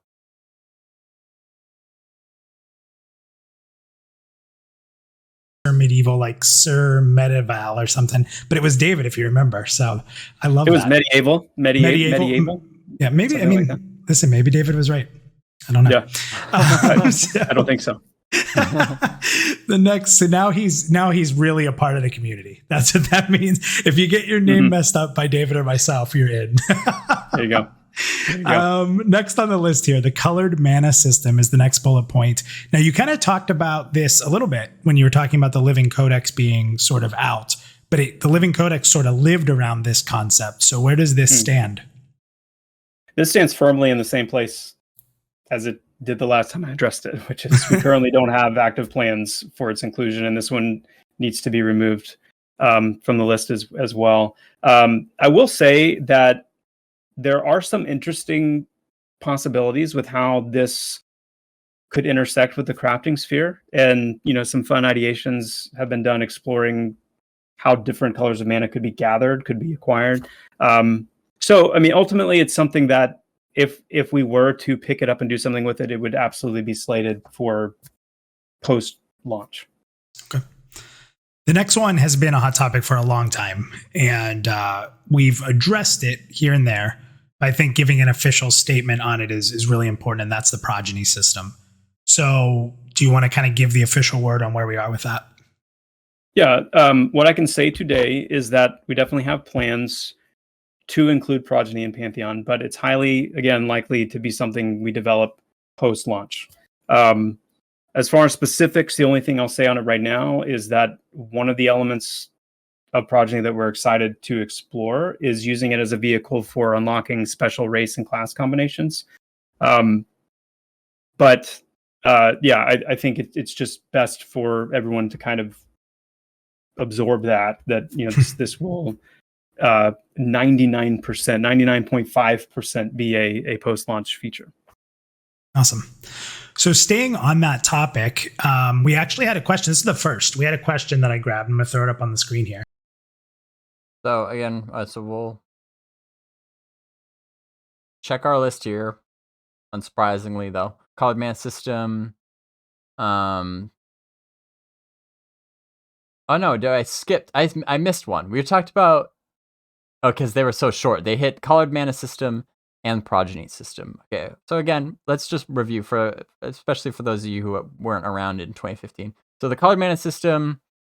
Different classes will use different colors of mana. Some rare ability spells and prayers will use more than one color of mana. These exotic abilities create an opportunity to subclass your character, allowing players to customize the class to agree without removing the interdependence between classes that is key to group content and building community.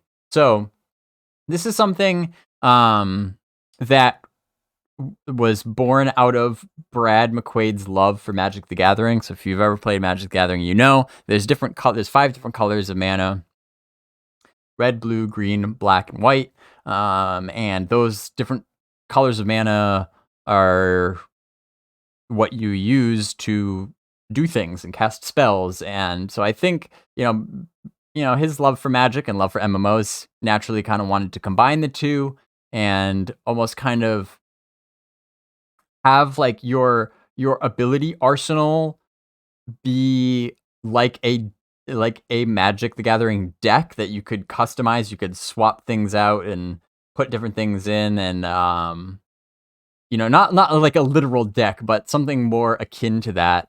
That you could, it was highly customizable, because that, and in Magic the Gathering, that is very fun. That's like the main draw of Magic. But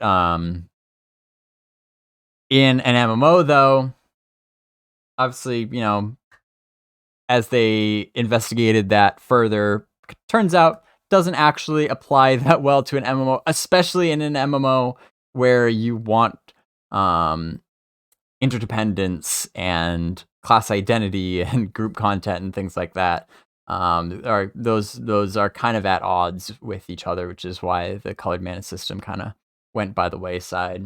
Again, there's old video in the library if you want to go see some of that from the old days. But moving on to Progeny system, again, they have announced that this, they announced a little while ago that it was going to be most likely put off till post-launch. And this is a highly contentious system. The Progeny system, players will be able to retire high-level characters and then create their children as new characters. But these new characters, the Progeny, will have certain abilities, stats, etc., that make them slightly yet noticeably better than a completely brand new character, but not to the point that it unbalances things. So this is something that Brad conceptualized, with a very good goal in mind. Okay, with the goal being very honorable, which is to try to prevent the population of an MMO from getting too top heavy, because this is a common problem with a lot of MMOs where, people over time, they level up and they get to the max level to the point where maybe the majority of the player base is in those higher level ranges, and then which makes lower level zones more or less obsolete and just unused, which is sad, and not really healthy for the long term health of the game, because then if you get even some new players who come in, but they're in a very community centric game, if they come into a zone that's pretty much been abandoned because everybody's out leveled it, that's not very good for the community. They're probably not going to stick around very long. So the goal of trying to get more of a leveling loop where you level up and then retire back down to first level, and you have to go through it all again, that does help keep content more meaningful. Now, I have some experience with this, with the way that they described it, just in this one sentence that they described in the Pantheon Difference. It is somewhat reminiscent of like DDO's reincarnation system, where when you get to max level, you can perform what's called a reincarnation, where you keep all of your items in the bank. I mean, you can't, if they still have level requirements, you still can't use them until you level back up to the appropriate level. But you keep your stuff, but you go back to level 1 and you have to level back up to max again. And each time you do that, up to a certain amount of times, it gets longer. So the amount of XP that you need to get to the next level gets longer the more times you reincarnate.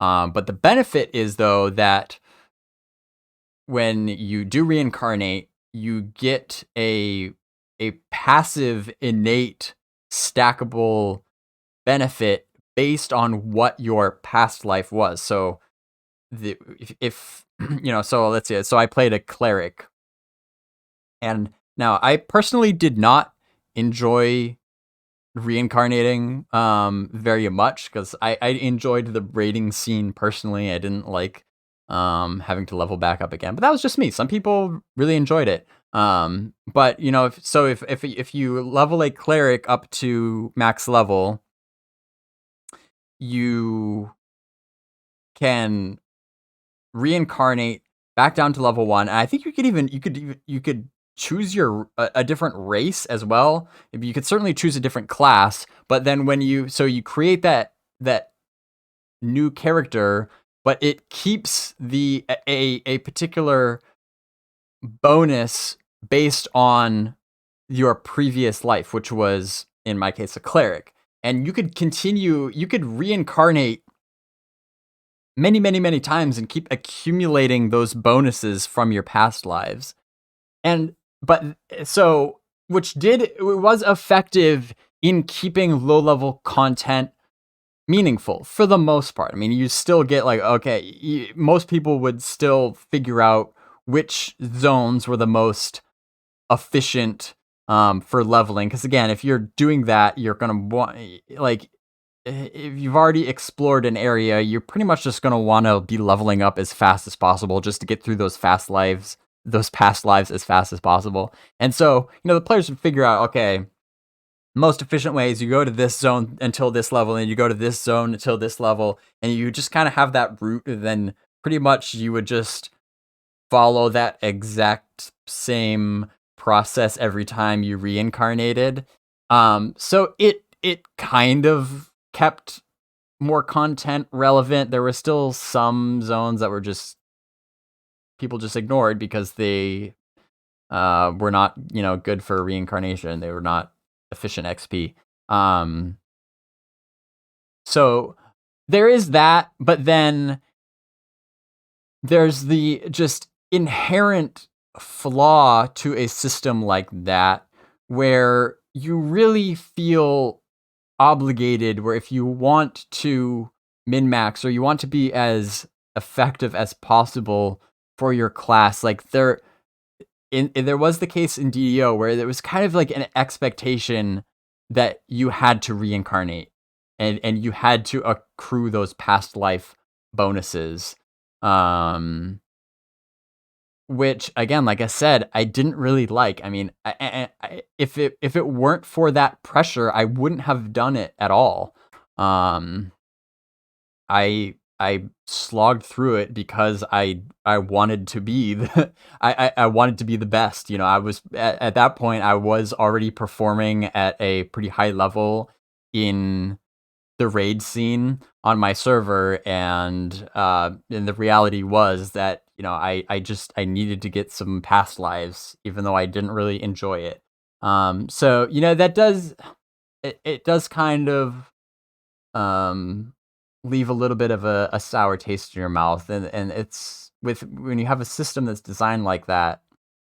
And I know Joppa has talked about that in regards to the Progeny system as well. You really can't.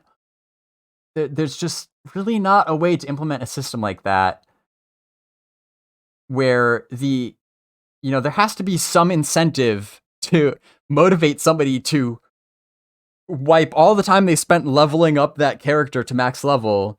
There has to be some incentive to do that.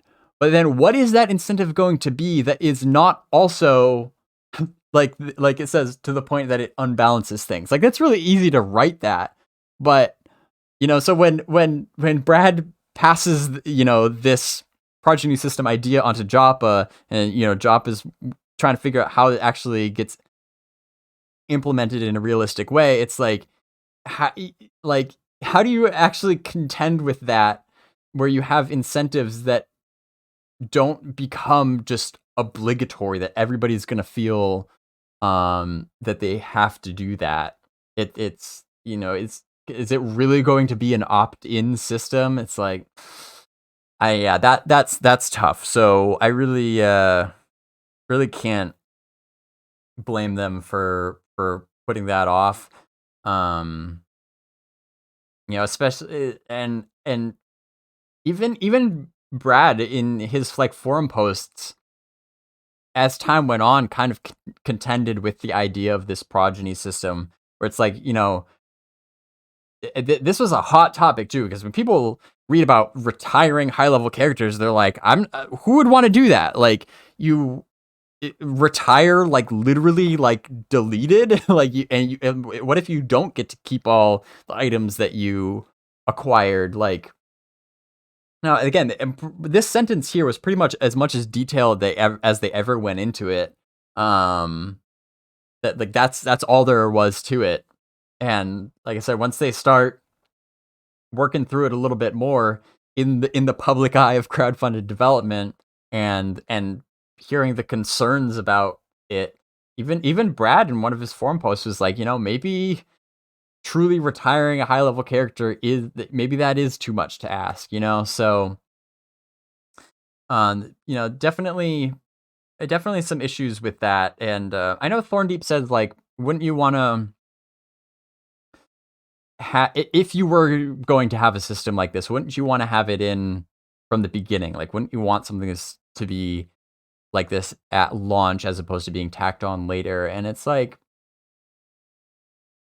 yeah, maybe. But like, yeah, I in an ideal world, maybe, but at some point you have to edit and you have to make some decisions where if you really if you want this game to come out in a realistic time frame, like some things just aren't going to make the cut, and you have to decide what the priority is. And is this system that is sort of fundamentally flawed anyway, it's going to be really difficult to implement well, is that something that you really are going to want to spend the time on? I can't blame them for putting this off later, because even it is the sort of thing where even if it isn't in at launch, you can still design with it in mind. If even if just knowing, like, okay, but this is probably something that we'll do later down the line, like, even as you implement the rest of the things, you can still kind of keep that in the back of your mind. And I think that's enough. I think it's fine where if they do decide that this is something that is really necessary to keep the population from getting too top heavy, I don't have any issues at all with this being added on later. Oh boy, we're not even halfway through. We might hit the legendary 4-hour stream today, folks. But it was asked by two people, pretty much identically. So I kind of just put it together here, but coincidence here by Sir Medieval, and that's SER. And I think I put SIR, maybe. And Disposalist, so Discord and Twitter both. And they kind of were talking about if Progeny is not available, because again, you have kind of brought that up, that it's probably going to be post-launch before in our Discord, but this is probably the most officially we've said it. So they asked with mentoring, which was actually brought up on our last live stream. Does this fill a little bit of a gap of what you were hoping for? At least some of the basic elements of Progeny to represent, that being able to start over, get that low level experience in. Just curious if they both wanted to know sort of any details you could provide on it and where it sort of sits for Pantheon and the purpose of it, if it is there mentoring. I mean, I think to a degree, I think it could be part of filling that gap, but I would still consider them to be two very different systems, because the mentoring system would exist to actually provide the way for that to be a way of experiencing lower level Pantheon content again. Progeny, that aspect of Progeny would be a flavor of, taking a new character through, some of those lower level areas, whereas mentoring is what will allow for that different but absolutely vital ability for higher level players to engage with lower level players in content tailored for lower level players. So I guess all I want to say here is that, mentoring, a system that allows for mentoring, is something we're very serious about. It's kind of a non-negotiable. So awesome. I love it. So thank you for that update. I think that provides a little clarity, especially with Progeny. I think it's been talked about a lot in our VIP community. I'll tell you that. In Discord, it comes up quite a bit. So the next one on the Pantheon Differences that's listed on the wiki is Situational Gear. So can you discuss this topic a little bit and what it means to core gameplay Pantheon? Look at his freaking smile. The smile before we begin. Well, it's so funny because a little off topic, I guess, kind of. But whenever I hear... Before we get into this, though, I think I missed recapping the perception system. Did I not? Because I think I got sidetracked. I know they touched on it. Before we move into situational gear here, perception system, I just want to recap. I want to make sure that things still line up here. So, perception system, one of the most profound things about Pantheon is how we are designing the game from the ground up so that the environment truly matters. We want players to care about the world they are in and why things are the way they are. When you think of MMOs, when is the last time you discovered the meaning or the history or the secrets of a person, place, or event without being told by a text box? What if we've conceived of a way to bring players back to exploring because they are compelled by what they see in front of them, not because a blinking light tells them to go there? In Pantheon, wizards will be able to perceive things that a warrior cannot. Through player, a cleric may gain insight into an area or a creature that a rogue could never know. Through our perception system, Pantheon will redefine how the game world becomes known and how players will work together to progress. That all sounds still very much in line with how the system is playing out, for sure.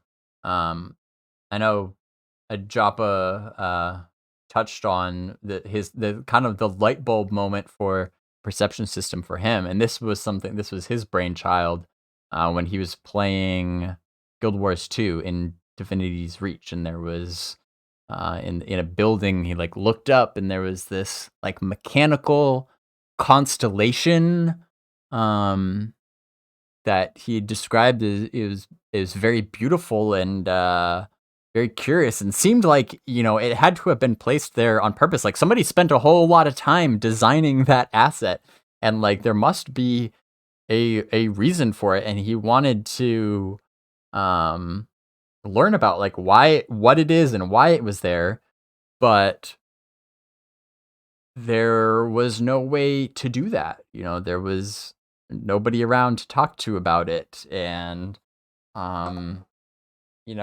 you kind of have that moment where it's like you kind of snap out of it and you're just like, well, why would I spend time doing that when I have this quest log that's very clearly laid out all the other things that I have to do, and that it's going to be a much more efficient way to spend my time, and that's going to, the XP is waiting for me. I just got to go do check, all these things. And that's kind of sad. That's kind of sad, to be honest. And so perception system, yeah, very much like if you find something interesting in the world, you can actually go to it and investigate it, and it will tell you a little bit about what it is, or kind of like lead you on this trail to dig deeper into it and go look at other things in the area that might teach you about it, and follow these little rabbit trails all over the place. So yeah, I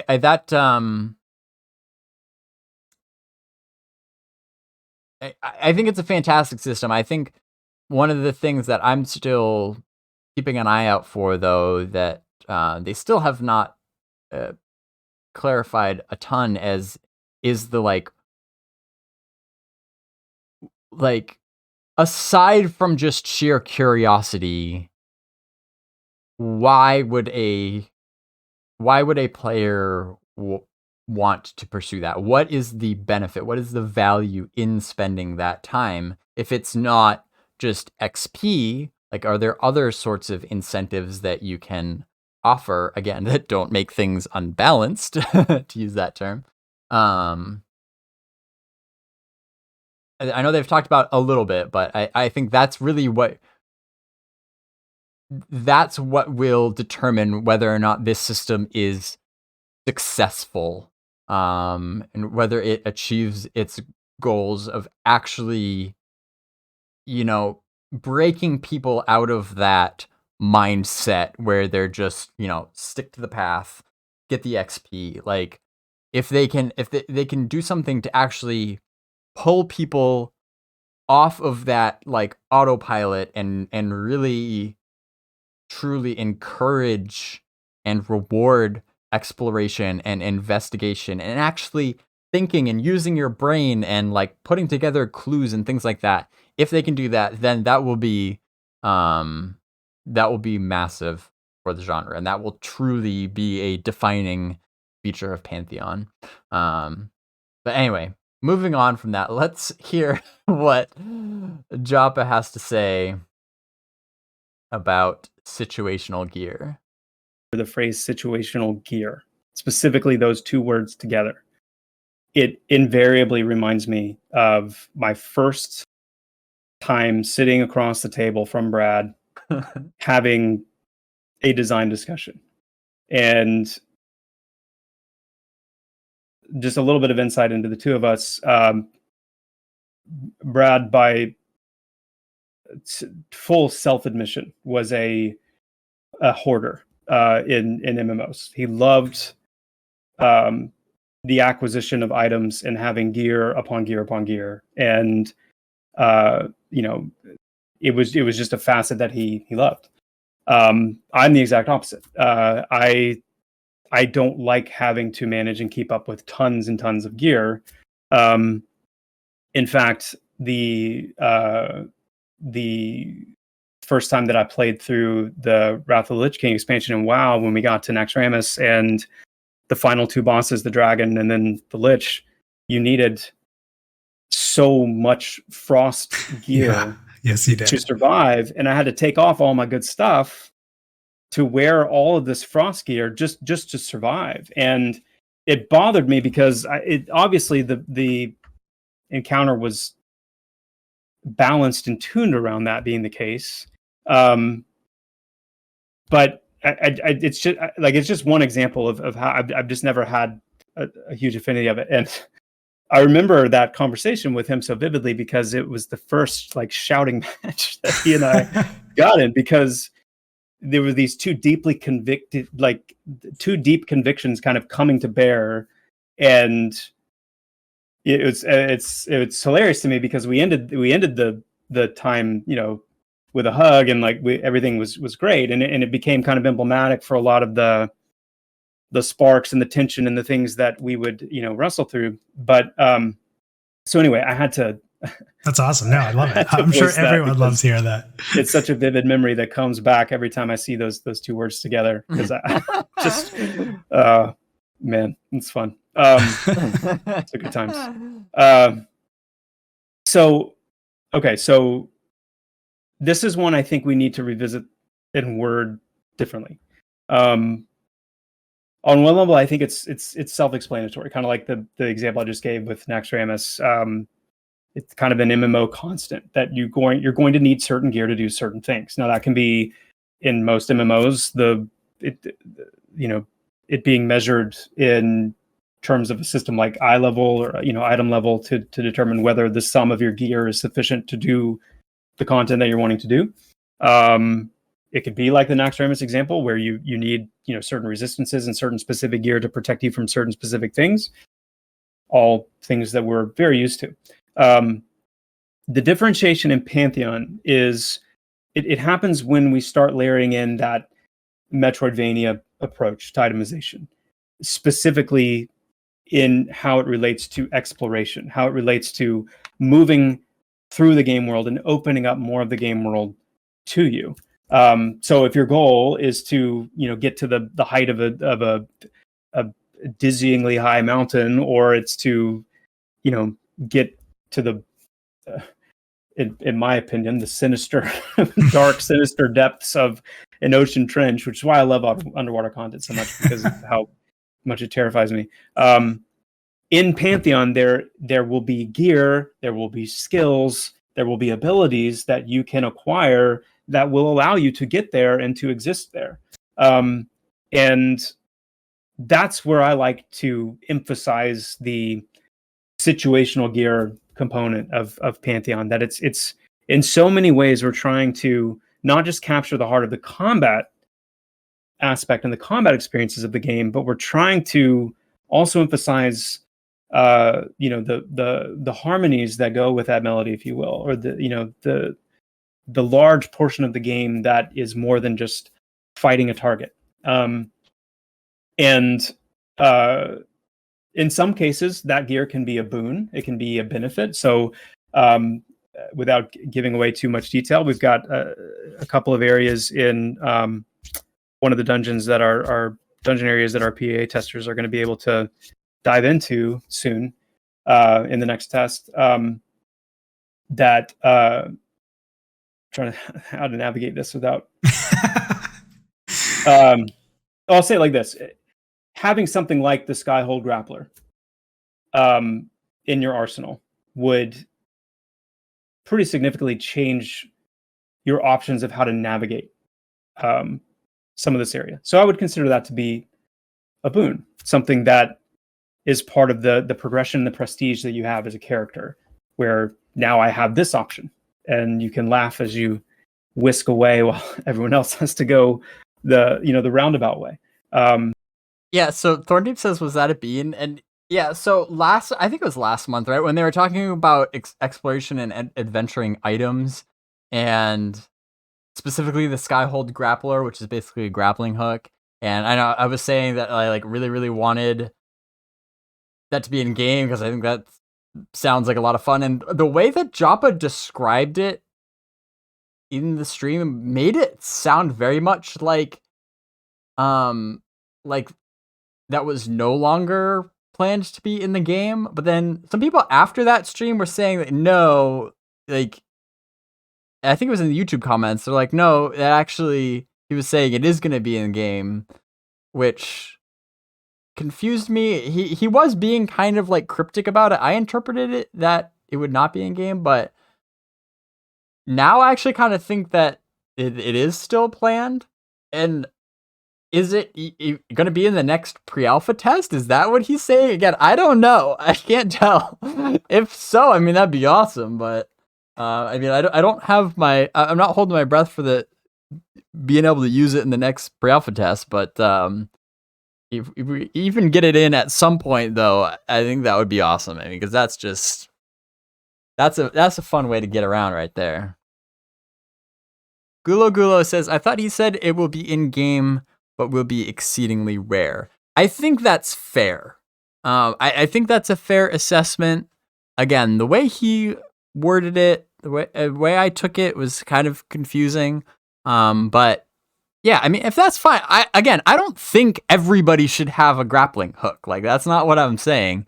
Because it does kind of overshadow like the climbing system, which is hugely important in many ways. And so, yeah, I think it'd be even more fun, even more satisfying if it is this rare thing, that you have to work hard to get. And imagine just seeing somebody else just stand in front of you, and then they're just like, and then like they just disappear. Like, that would be awesome. That's the sort of thing where like I got to figure out where that guy got that, because I want one too. So yeah, trust me, I have no issue with them being exceedingly rare as long as there is a chance that I can get one. Because in cases like this, you're not actually able to climb to it. And that's all I'm going to say about it. But then there's also areas that will be more of a need, where some of this gear or these skills or abilities will be more of a need. I'm thinking of like the massive rock tors that are, jutting out of the ocean behind Thronefast, where you really will not be able to get to the top of those without being able to glide to them. And so it's fun to think of how long those will sit unexplored. It's fun to think about, who is the first person that will be able to step foot on that area. And so in those cases, we're planning for areas where those special items or abilities or skills will be a true requirement to access an area, not just a convenience or something that opens up more options to you. So, Chris, as soon as you said a dungeon-like area that people will be able to experience with XPA, this chat blew up. They said, go on. Mm-hmm. So, yeah. All right, so let's just check in here. Let's check in with Situational Gear. Now, again, I think Joppa was pretty clear in what this used to mean and how, what it means now. But interestingly enough, I mean, just the little blurb that they had on the website in 2015 that we're looking at here, It was not too far-fetched, to be honest. Like, it says, in Pantheon, there often won't simply be a weapon or piece of gear that is the absolute best item for your character's class and level. Instead, many items will be more situational, and the player will need to ask himself, where am I? What am I going to fight next? And who in my group is what class, and what items do they have that may help defeat the next encounter? Items that protect against climates and atmospheres, areas of extreme heat or cold or disease or absolute darkness will often be important. So also will Bane items that are especially effective against certain types of mobs. Okay, well, so let's break this down here a little bit. Now, I know in like the way that Brad originally had like posited this situational gear, I think in his ideal world there would be like no such thing as a best in slot item. It would never be anything best in slot because you'd be the ideal weapon or piece of gear in a particular encounter would change from counter encounter. And we know that Joppa doesn't necessarily agree with that, and that has not really turned out to be totally the case. Like, there will be some items that will generally be considered best in slot because it be the most applicable for the most amount of encounters. Again, you don't want it to get to the point where that item is also so rare and maybe can only be acquired but from one rare drop from one rare boss, and so everybody's just like camping their butts off just to get that one thing. That Joppa kind of draws the line there, but you don't also want to take it to the other extreme where you're just constantly every encounter, like where it starts getting into like who in my group is what class and what items do they have that may help defeat the next encounter, where it's like on a group by group and encounter by encounter basis you're switching out like all your gear and stuff to if you want to be at like peak efficiency. It's like that also that's kind of the other extreme that also isn't really fun in its own way. So but items that protect against climates and atmospheres or climates and fractures, Joppa did say that very much is still part of the design for sure. And but then we get to Bane items that are especially effective against certain types of mobs. We haven't heard anything like that in a long time. I don't know. It's unclear to me if that is still the case, if that's still part of their designs, because there was some talk about like also like NPC body types, and so it's like if you have like a skeleton, if you're going up against a skeleton, you would want to use a blunt weapon as opposed to like a piercing weapon. Things like that, where you're switching your weapons to be most effective against the type of NPC that you're going against. We haven't heard anything like that in a few years, as far as I know. So unclear whether that's still part of the plan. I mean, I don't know. I wouldn't have a huge issue, but again, I also typically don't play melee classes. Like, if you're a melee DPS and it's like, are you going to make like a rogue maybe carry like two maces and two daggers and two like axes, like so that they're always doing peak DPS against every different type of NPC body? It's like, that might be too much to ask.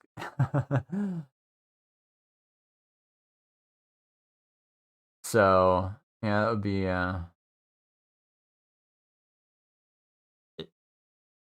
it's unclear as to whether that's still part of the plan. It'd be nice for them to touch on that because they haven't in a while. As far as I know, anyway, though. If anybody wants to correct me on that, I would love to hear it. Desrin says, "Oh my gosh, you're still going." I mean, it's been like almost 2.5 hours. Yeah, it's a long one. There's a lot to say on this one, and we're about 45 minutes through hour and 20-minute video, so we're taking our time. I'm having a great time though. I don't know about you, but there's so much. I mean, this is such a big topic. There's a lot to say about it. We're covering like pretty much every corner of Pantheon's design throughout history. It's like there's a lot to talk about. I hope you guys are buckled in for this marathon just like I am. Yeah, so we'll leave it at that. Everyone's chomping at the bit now. I love it. Okay, so that kind of clears up that original list of items that were kind of made us stand out, that the Pantheon difference that we originally defined. Now, before we get to sort of refining it, kind of summing it up, if you were to create that list now, what topics would you add to it? And can you add some discussion on why that might be on the list? Yeah. Well,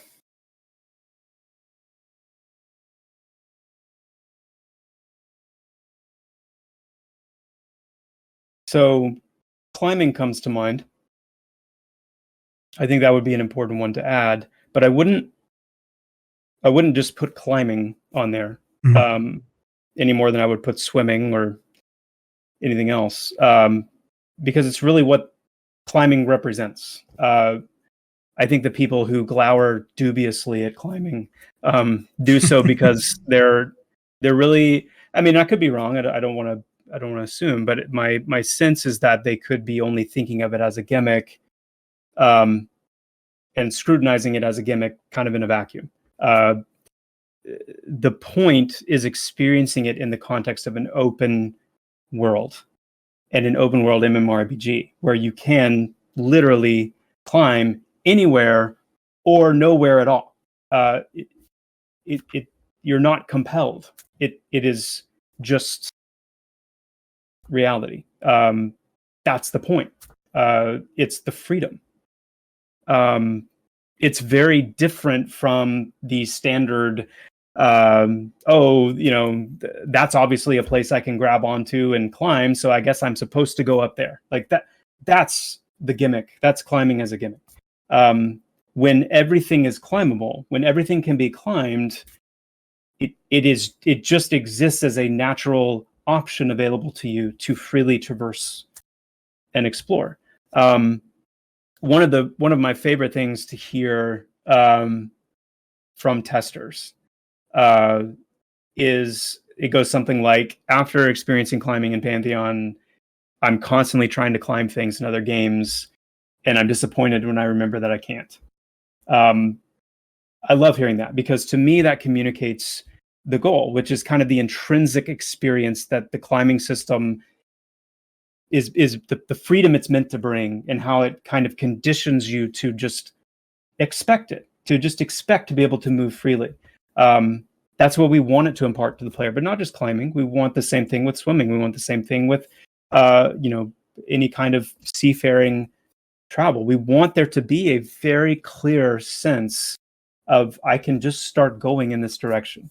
And especially as you've invested more and more time in your player, in your character, and as you've gained more abilities, gained more items, more map knowledge, more game knowledge, the way that the world will open up to you, we want that to be just such a significant thing that Pantheon imparts to its player base. Going back to weapon types real quick. Thorndeep, thank you for pointing this out. He says, forgetting the name, but that is exactly why they started the weapon skills. So what you're thinking of is techniques. So they're called weapon techniques. And that is a very good point, because the way weapon techniques are designed, and this is very recent, like within the past several months or so is when they revealed this system.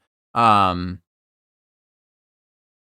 techniques are abilities that are available to your class based on what type of weapon you have equipped. And so, if you're, we'll continue using a rogue, for example. If you're a rogue and you have a piercing weapon equipped, you're going to have a certain set of techniques that are available to you depending on your level. But if you switch into like a blunt weapon, for example, and again, I'm not a rogue. I don't want to speak out of turn here. I don't remember the exact different weapon types that rogues can use. I'm going to look it up though, because it's not that hard to find. Weapons. Oh, they can use tons of stuff. They can use, all right, rogues, dagger, short spear, long spear, sword, edge axe, club, warhammer, mace, fist weapon, short bow, crossbow. Okay, when you have a dagger equipped, the techniques that are available to you are going to be different than the set of techniques that you have available when you have a short spear equipped. So, and those different techniques allow you, different types of utilities and different things that you can do. And so, yeah, I think that pretty much puts the nail in the coffin, even though they haven't specifically addressed it in a long time. I don't think there's really any way that you can have a system like that and also then expect players to change weapon type to overcome some sort of like damage mitigation based on their body type. And frankly, I think techniques are a lot more interesting because it's not just like, oh, okay, this NPC takes 5 less damage if I'm not using a blunt weapon, so I will equip a blunt weapon. Again, going back to those one-to-one solutions for problems that the game poses to you. Whereas, like, you have the choice where it may be that this particular type of NPC is best dealt with by a technique that you have available to you if you change the weapon type that you have equipped. But that, that's a choice that you have in it. It depends on what techniques have you acquired.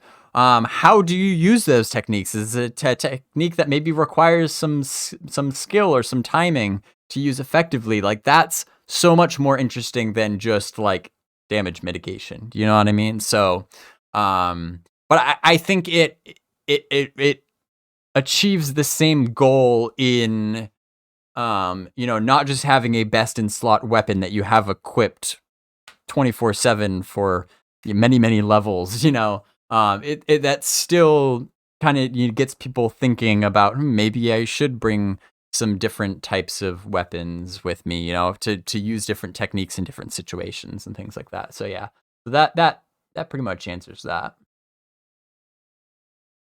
So I think the way that I like to think about that, honestly, is player sovereignty. It's that sovereignty that players have in how they choose to move around in and engage in the game world. Aside from that, I'd probably also want to add something that highlights our pursuit of class interdependence. That sense of like synergistic group combat and exploration. Those would be the two things I would probably add. Awesome. So this next question is going to tie sort of into combat. We've talked a lot about combats. Maybe it's a small break from the topic at hand, but I think it plays into what we're talking about. So let me go ahead and fire this up on the screen. But this is from Dougbug, who was in our forums. So Dougbug asked, do you feel the combination of the limited action set and we've kind of discussed less of a reliance on rotations. Adam's talked about that a lot. And it's going to create, for NPC encounters in PvE, it's more thoughtful. It's not really based around so much. It has time to kill, but that's not the main focus, like how to kill. It's more important. So they were wondering, and we haven't talked a lot about PvP, but they were wondering if this system that sometimes has a little bit longer of a time to kill in certain aspects or more strategy instead of just quickly hit your rotation to kill something, Do you think that it's going to lead to more depth in PvP, where it's not just going to be go up and quickly like pull off your combo and kill somebody, where there's going to be a little bit longer time to kill when PvP is sort of introduced? I'm not even going to answer, because PvP is just so notoriously not predictable. And that's part of what I love about it.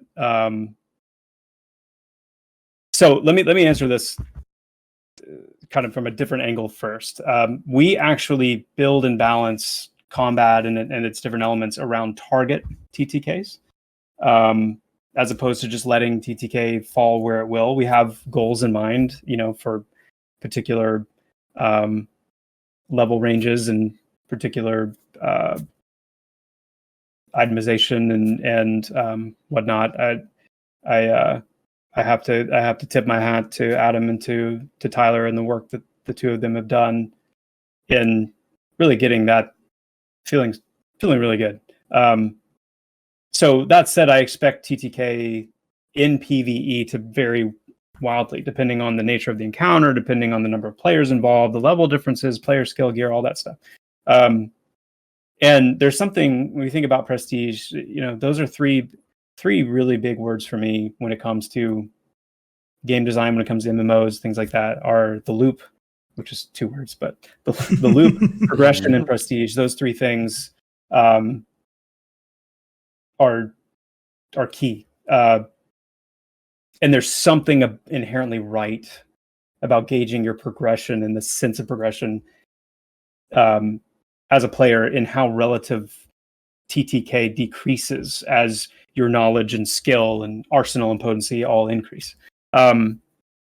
So that's there too. But in a PvP sense, like I said, I really don't want to do much predicting, but I do anticipate a lot of these same sentiments to carry over to a degree. One of the main differences that I foresee in PvP engagements in Pantheon is the utilization of what we were just talking about, which is the freedom, the player freedom of movement, and how those kind of special traversals, the ability to maneuver around an environment more freely, either to evade or outrun or ambush other players.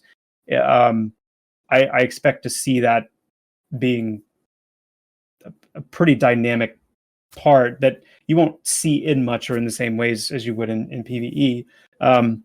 So in that sense, knowing where your target is first, being the first one to get a bead on what a PvP target would be, will be important, because it will allow you, going back to the mention of the LAS, the limited action set, the ability to prime your loadout for what the specific target is that you are going for, as opposed to responding.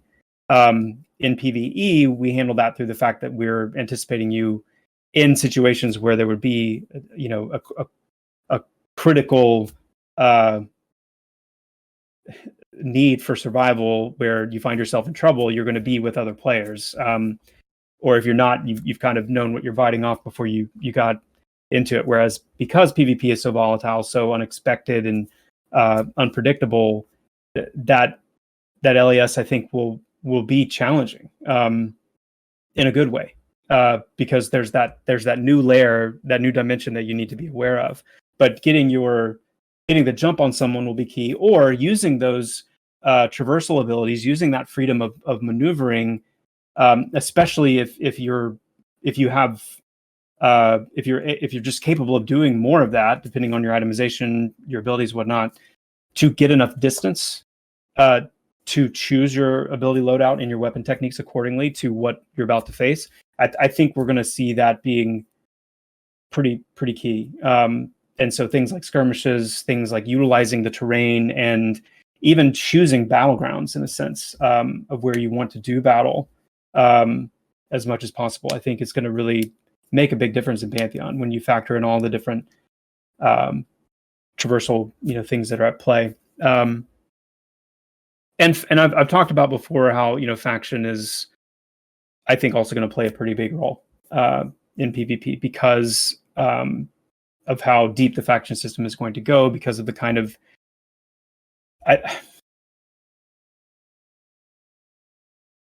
faction in a game like EverQuest was awesome.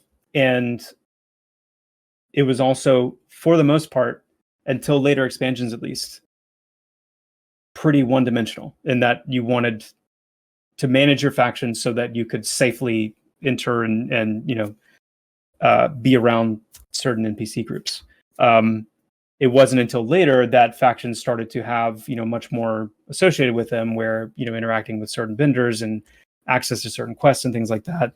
And so we're wanting to really build on a really robust foundation like that and just continue to push it further and further. And so by doing that from the outset, utilizing faction and leveraging faction in a PvP sense is going to be a very strategic process, especially when you figure out all the different ways that players can interact or augment or change faction through abilities and through items and things like that.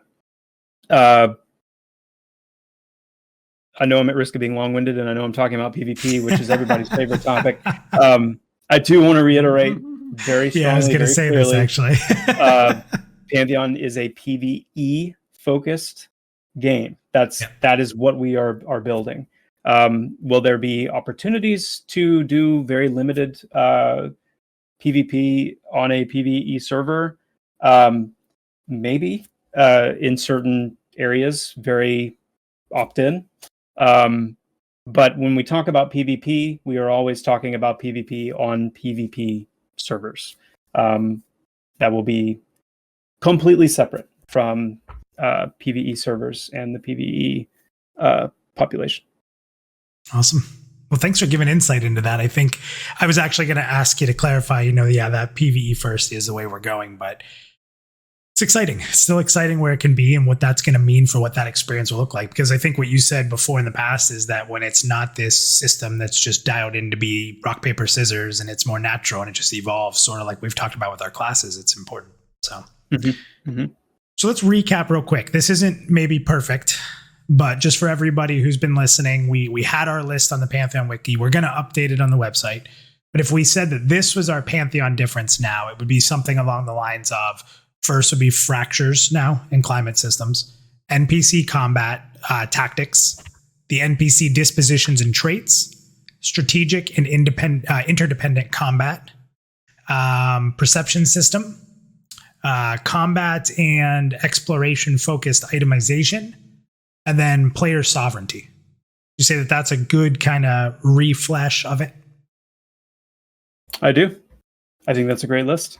Awesome. And I even got sovereignty right there. So that was... You did. I wasn't quite sure what we were going to hear there. What was going to be uttered. So we got a few more questions to wrap up. I know we're running a little long tonight, but I'm sure nobody's upset about that. Let me pop up our fourth question here. This is actually from Thorndeep, and they asked from our Discord. Oh, hey, and you've Thorndeep. talked about this. When you started the show tonight, you brought up Pantheon's tenets, right? So the tenets are sort of the foundation of what these differences came from. So the question was, how do they play a role independently of the Pantheon difference in how it differentiates Pantheon from other MMORPGs or games in the genre? How do the systems we've talked about specifically? Well, like the tenets themselves, right? So the tenets were kind of those base values, and the tenets then kind of came up with the Pantheon difference. Like, how are those? You kind of hinted at it that those tenets sort of created the path to pave to get the Pantheon difference out there. But if you wanted to kind of chat about that. Yeah, I mean, that's kind of a difficult question to answer in kind of a recap-y way, because it also assumes that there's a pretty good understanding in the listener of what the tenets are and kind of what they mean. So at risk of like doing a math. Let's do that. Again, because I don't know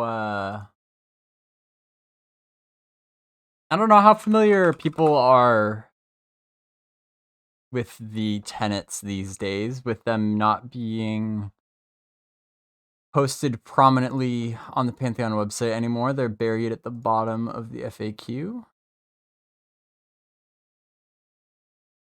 So, okay, well, this will be kind of an interesting little thing in its own way.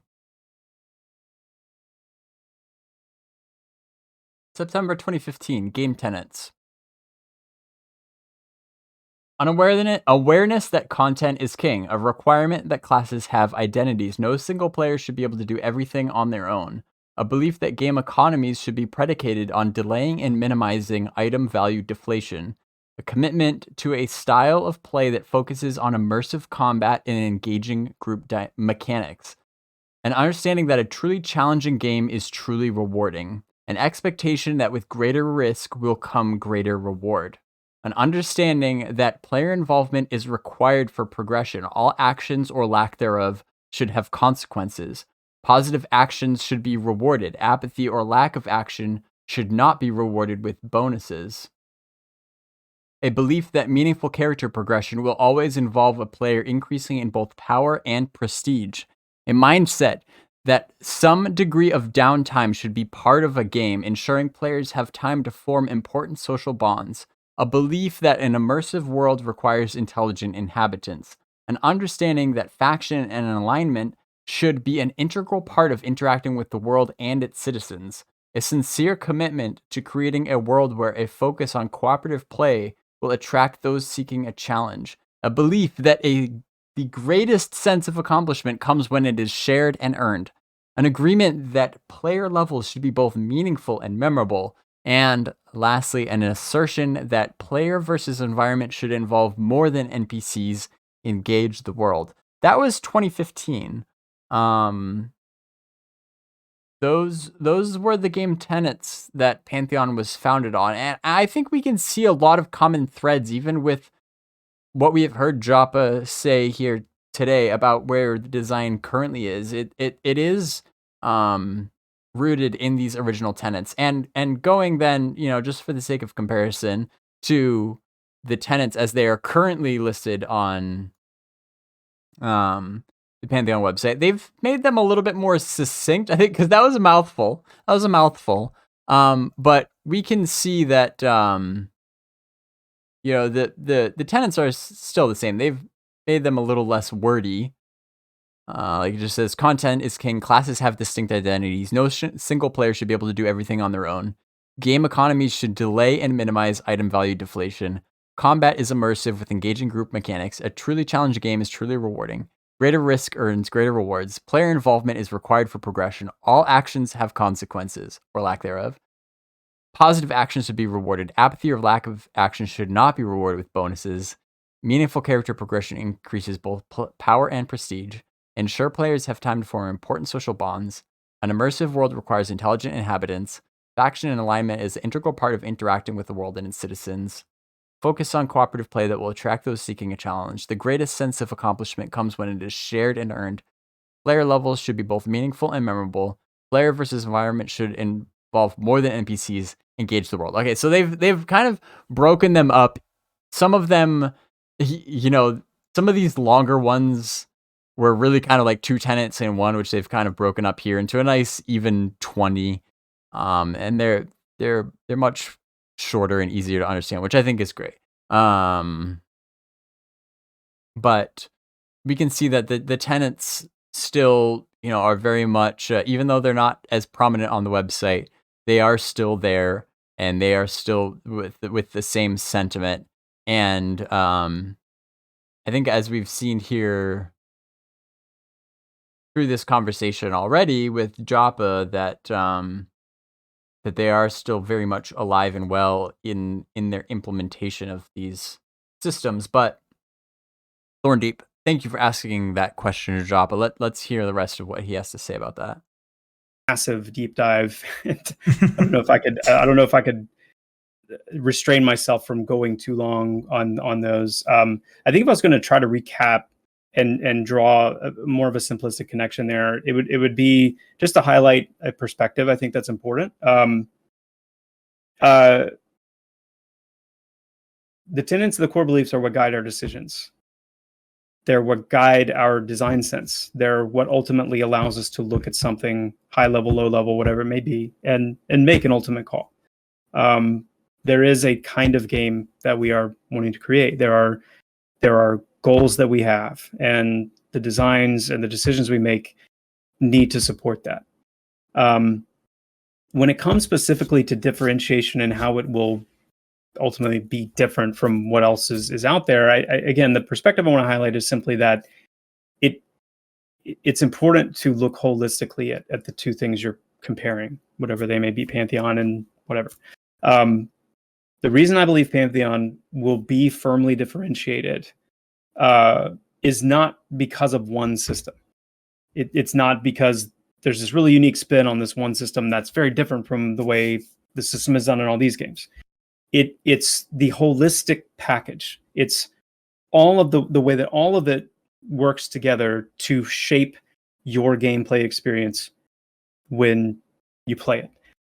The reason I'm confident that Pantheon will stand on its own, that will stand apart and be distinct, is because I have a deep conviction and a deep belief and a certainty that these systems, when they come together, everything we've been discussing, when they come together, that holistic experience will be unlike what you will find elsewhere. Awesome. And I would add, in a very good way. I hope so. Yeah, it's easy to make something different. It's important to make something different that's good. For a reason. Yeah. Well, there you have it. And now Nimril asks a very interesting question. He says, unpopular question. Who's going to enforce these tenets if designers change or the company gets bought out, God forbid, for whatever reason? Unpopular answer to that unpopular question is that I believe it is up to the community to enforce these tenets. And to put their money where their mouth is, essentially, in that, like, these are the tenets that they have laid out that are the pillars that the game is built on. And so, and this is what, they have laid out as what they believe, such that people can come and read that. Like I was saying at the beginning of the stream, it's like, this is a list where if it resonates with you, then you'll know, like, this is a game that I want to play. And, this is something that I want to get on board with and support. So that if these tenets change or the designs do not live up to the tenets, then it would be up to, the players would then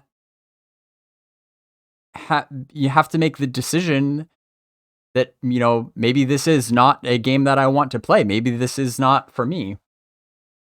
Maybe this is not something that I want to support. And you have that choice. You have that choice as the consumer to not play a game if it does not abide by the values that you agree with. And so that's actually, in fact, a big part of the reason why I am pulling out these, these resources and these, historical web pages and stuff like that. That's part of the reason why we have the Library of Pantheon, is to essentially hold the developers responsible in a way such that, we can actually track and see, like, does the evolution of things make sense? Are they still following, the common thread of the tenets? Like, because if a change like that were to occur, it probably would be pretty gradual. You might not notice, if things evolve slowly, it might get to the point where, little changes over time might not be noticeable, but over longer periods of time, then suddenly you're like, wait, how do we get so far off course? Now, all of a sudden, like, this is at odds with such and such tenet. Like, that's why I think it's healthy to do things like this every once in a while, to be like, okay, where were things back then? Where are they now? does that evolution make sense? Are things still in a healthy place? Are they on track? And is, the design of Pantheon still something that we want to be on board with? And I think, in my opinion, we have found, as comparing what they have said today with the tenets as they were originally laid out, I think it is very clear that while the exact execution of some of the systems, of course, has, been refined over time and morphed in some ways, like the core values that support them and that drive them are still essentially unchanged. Which I think is good. So yeah, to answer your question though, it's up to us, as that's the case with any MMO. The players have to make that decision, even if it's a hard decision. Like, you gotta you vote with your time and your money with what MMO you spend it on, and if you don't want if it's not something you agree with, like, the thing that's coming to my mind right now is like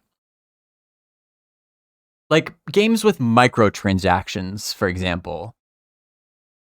Like, I think it's pretty obvious that if Pantheon implemented microtransactions, I mean, that would be a very dramatic change, and that would be at odds with the Pantheon tenets. And so, I think I'm certain, pretty much all of us here, and a lot of MMO players in general, despise microtransactions. I think they're terrible for MMOs, particularly microtransactions that affect gameplay. Like, we're talking pay to win here. But yet there are still a surprising amount of MMOs where people they still participate in that. They still play those games, and they still fall into the trap of paying the money for that pay to win. And then that that doesn't communicate to the developers that they're doing anything wrong. That in fact, it communicates to the developers that, yes, we like this, we want more of this.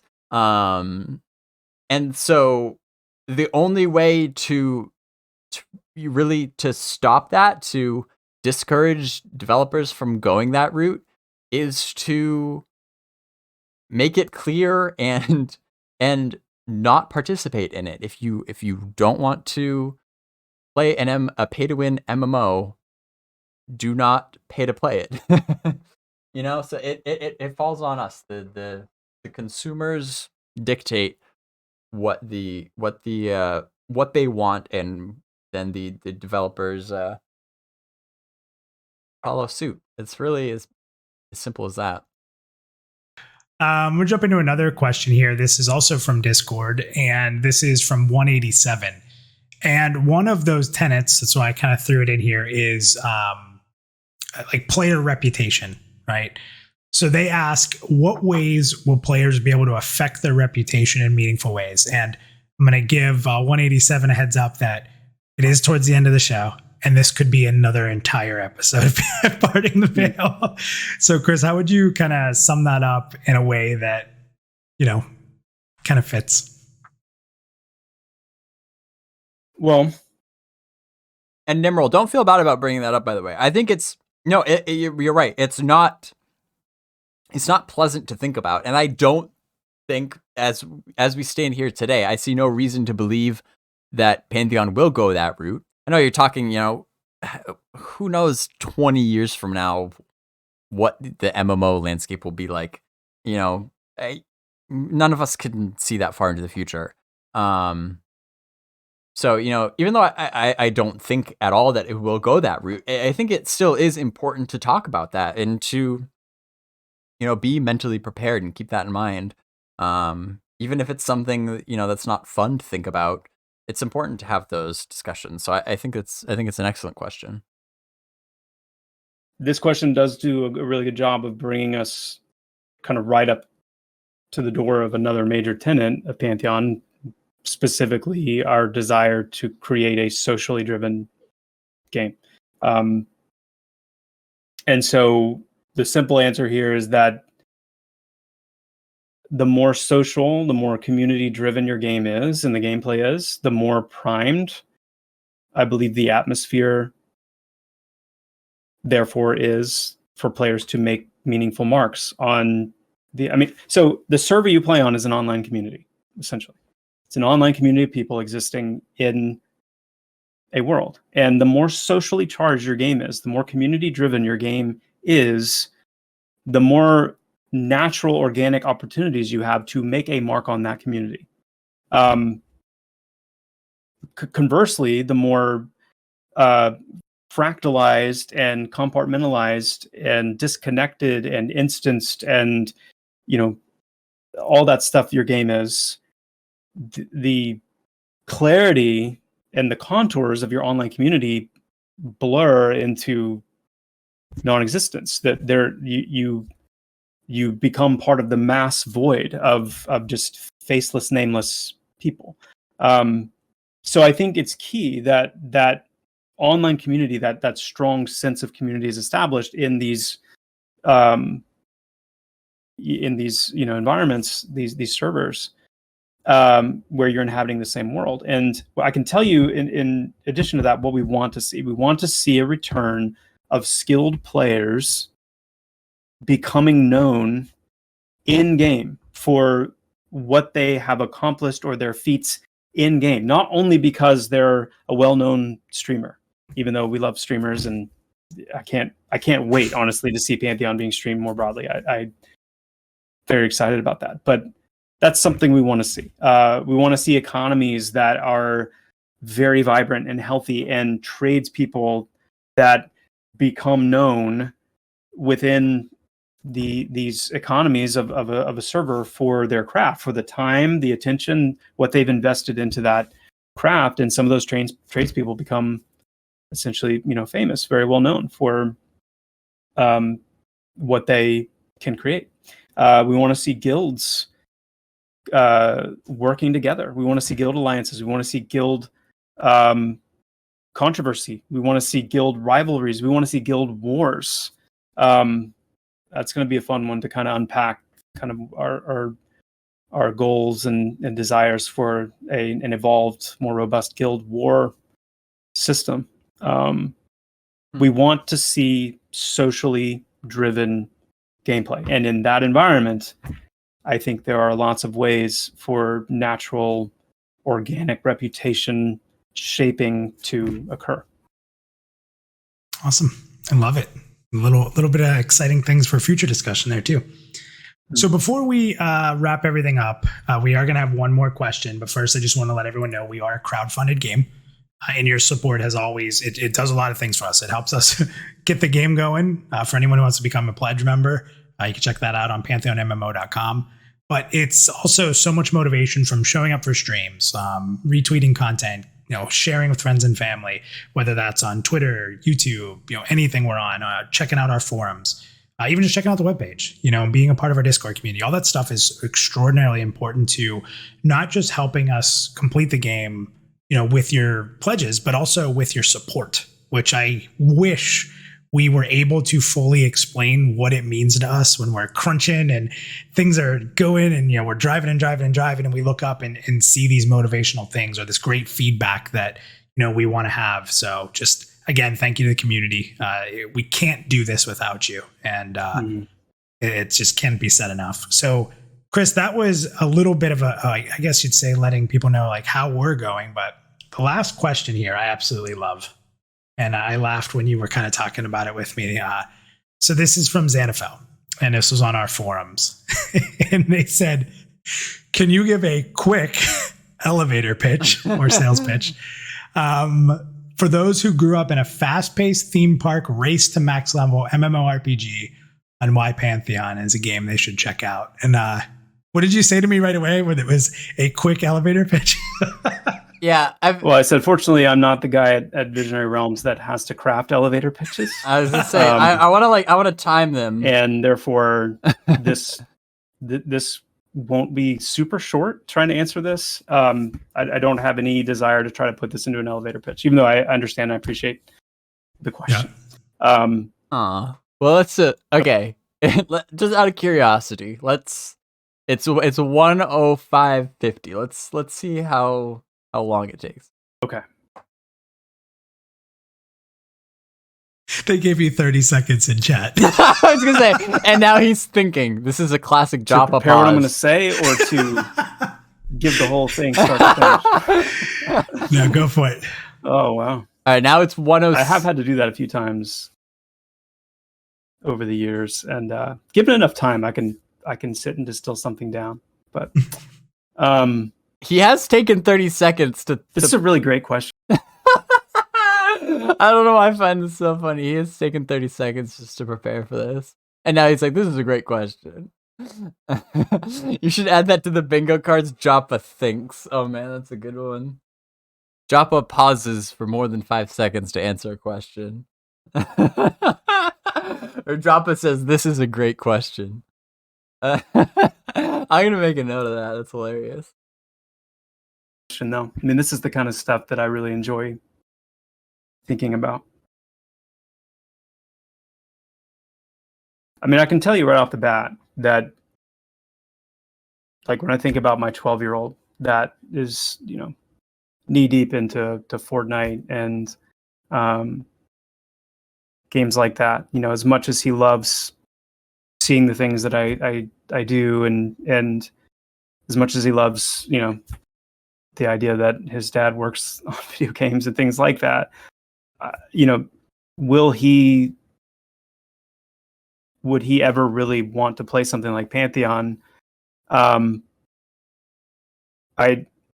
think that age group and teenagers in general, that age bracket, I think is an interesting one. Where my son, I could be wrong, pleasantly surprised, but for those that have really cut their teeth and grown up on that very competitive, fast-paced type of gameplay, I don't know. But even though that sounds maybe like a downer answer, the act as I've thought about this a little bit, I'm actually very encouraged when I think about Pantheon's palatability, and I'll try to break down as best I can why, and it's going to go back to some of those words I mentioned earlier, because the reality is this: I think that people play video games and invest time in playing video games for reasons that don't have anything to do with pace or fast-paced versus slow-paced. I think people play video games because of how well that particular game does those three things I mentioned earlier: how well it establishes its loop, how well it communicates and creates avenues for progression, and what kind of prestige that it awards, what sense of prestige that it awards. And games that do that well, I think, can resonate with just about anybody, regardless of age group, regardless of background, whatever. And I'll give you some examples of why I think that. Take something like a Warzone, for example, or a Modern Warfare 2. Warzone is the most hectic, frantic.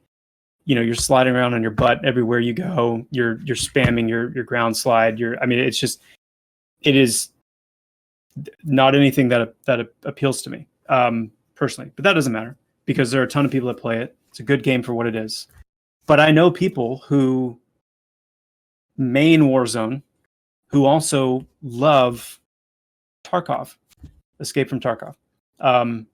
Escape from Tarkov has become one of my top games of all time. I absolutely love it, and that's not being personally a big first-person shooter person. I've never really been into them that much, but I love Tarkov.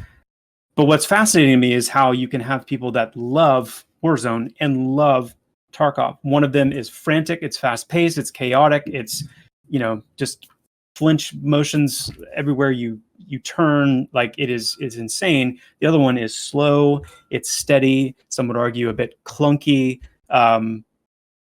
It is just on the total opposite end of the spectrum, and yet they're both incredibly satisfying games to play because they both do those three things really, really well.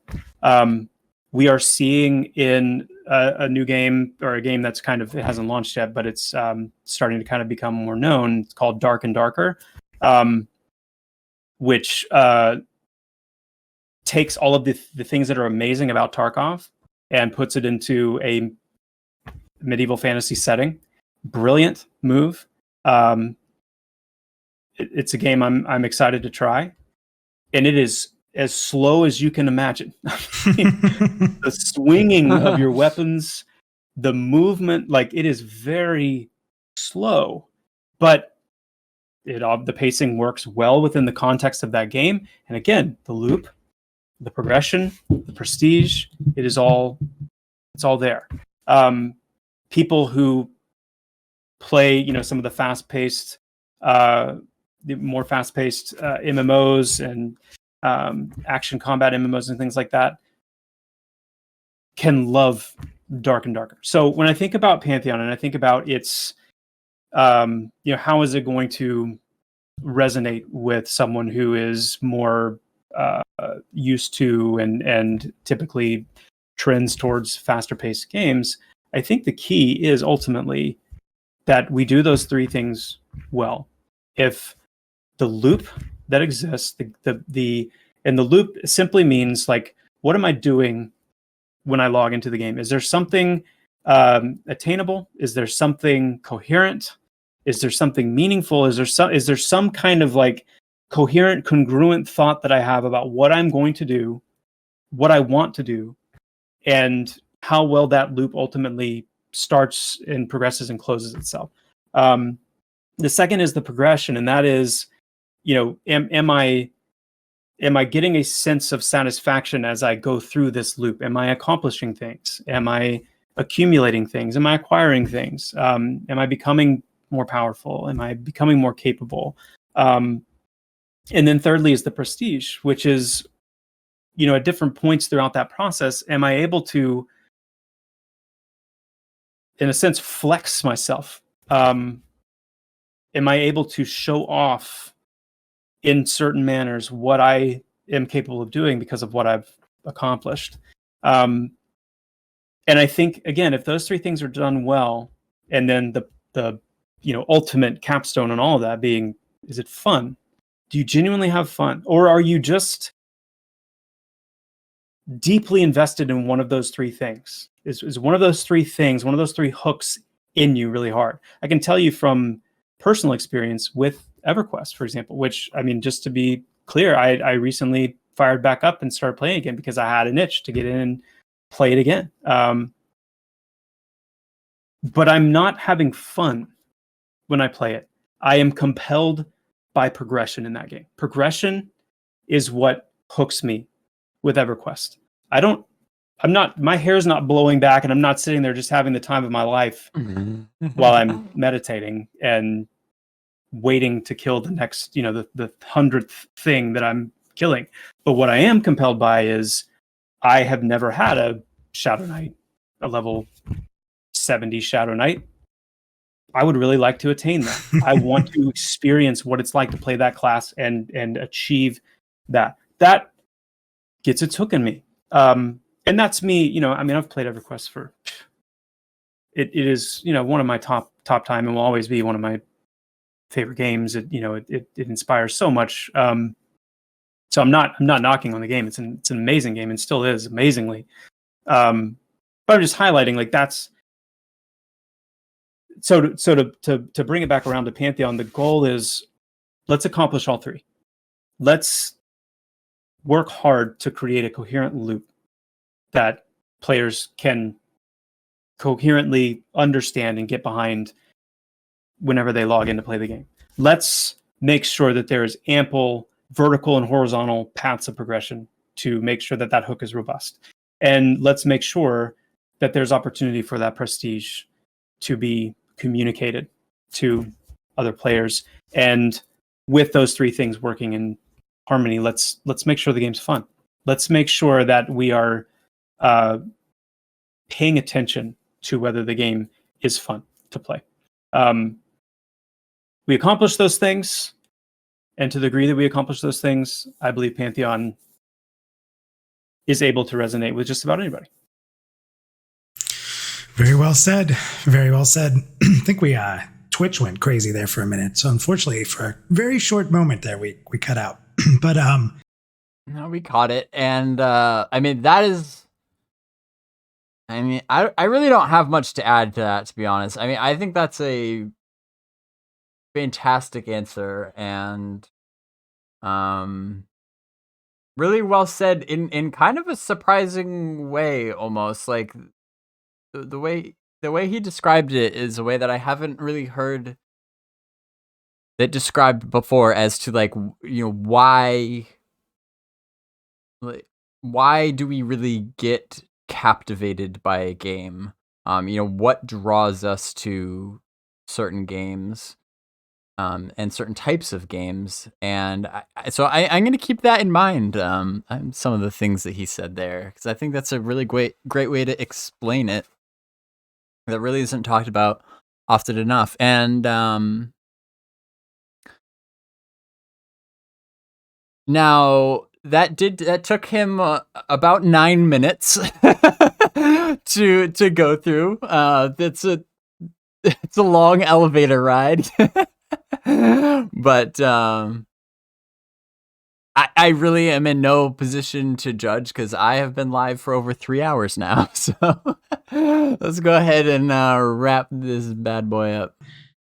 I think the last thing I'd say, Chris, to add on, if you don't mind, is if we think about the games that we love, we have like a set game type that we all love, and we kind of try games. Then we always find games that we weren't looking for. And sometimes those games are just change everything. And all of a sudden the genre we look at changes. You know, and it kind of comes down to what you said, the three categories there. But man, that last one, is it fun? At the end of the day, I mean, we all love games that are fun, whether it's in our wheelhouse or we find something new. For myself, you know, you talk about Tarkov. I don't like roguelikes, but man, did I play Hades an unbelievable amount of time. Never really liked roguelikes at all. But when a game's done well, when a game has a great loop, it feels like you're getting better. You feel like you're doing something great. You want to keep playing. And I think you nailed it, because there's just the easy way out is saying pacing or quick in and out or quick gratification. Like, those are just how a lot of those games are designed. So that's why that's happening. It doesn't mean it's the only way. And I think that every one of us can think of those games that we love that we never expected to love. So I think it's awesome how you sort of put it that way, because there's a lot of people who haven't got to even try a game like we're developing at all, ever. They don't even know what it's like.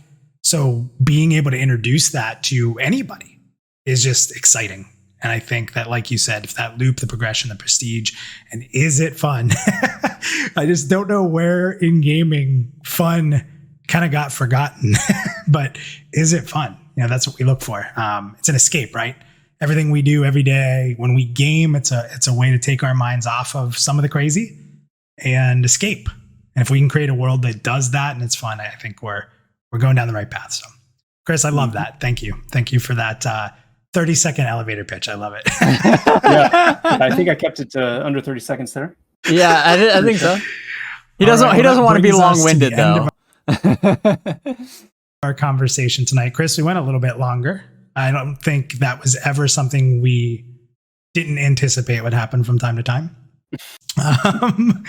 But thank you, everybody, for kind of talking through and revisiting the Pantheon Difference with us. Chris, do you have any closing thoughts before we wrap up tonight?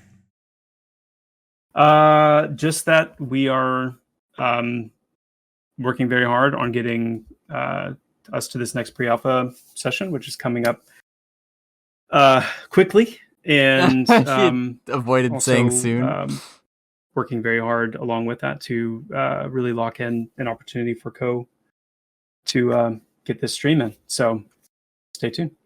Yep. Check out the newsletter next Thursday. Hopefully, people will be excited what they read. So, Chris, thank you so much, as always, for spending time with us on Parting the Veil. It's a pleasure to talk about Pantheon with you and talk about what this game is going to be, especially for those out there who may be just discovering us, or even those who followed us for a long time, to just sort of refresh where we're at and provide that feeling to those people who have followed us for so long that we're on the right path. We're not changing. We are evolving, but not changing. So thank you, Chris. Thank you, everybody. And we'll see you next month. Well, next month for the dev stream. We'll see you in January for Parting the Veil, everybody. So, Chris, thank you. Run upward, everyone. Thanks so much. Okay, so no Parting the Veil in December, but there'll be a dev update stream. And it sounds like there will be some good things in the newsletter. Yeah, Dusty said any bingos. Did anybody play again? And there's no obligation to. I'm just curious. Thorndeep says Minus makes a great point. Many have never had a chance to even try a game like this, which I think is a really good point.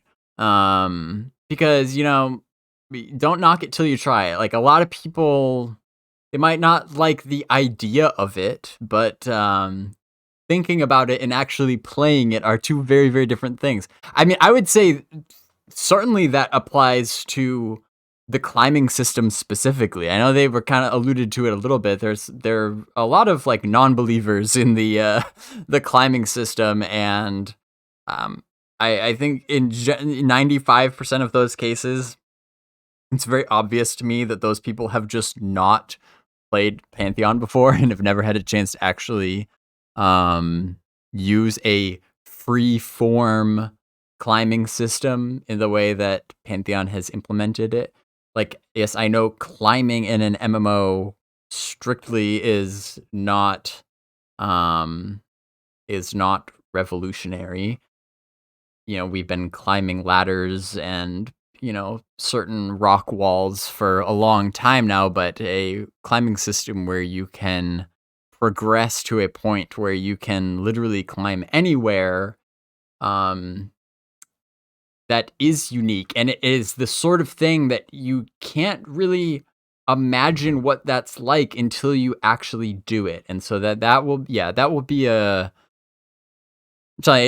be a big deal, even just in alpha, when that many more people can get in the game and get their hands on it firsthand and experience what it's like. I think that will change the tone of a lot of conversations about Pantheon and the way that it is designed, and that will only continue to grow and it's beta and launch as time goes on and more people get to actually play it, and maybe the preconceived notions that they came into it with about what they thought it would be like will be challenged. So that will be interesting. But at the same time, it's also important to remember too, we're talking about the game has to be fun. The game has to be fun. Where it's like, yes, it is really easy to say that, and it's true. But I mean, the hard part of that too is that what people find fun is not at all universal. What may be fun to one person may not be fun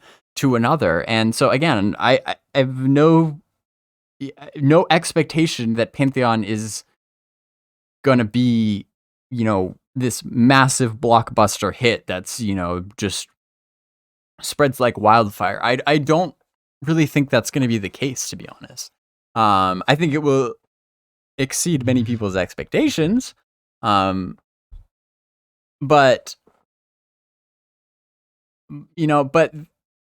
yeah, there's probably going to be tons of people that just don't find it fun, while obviously there'll be also a lot of people that do find it fun.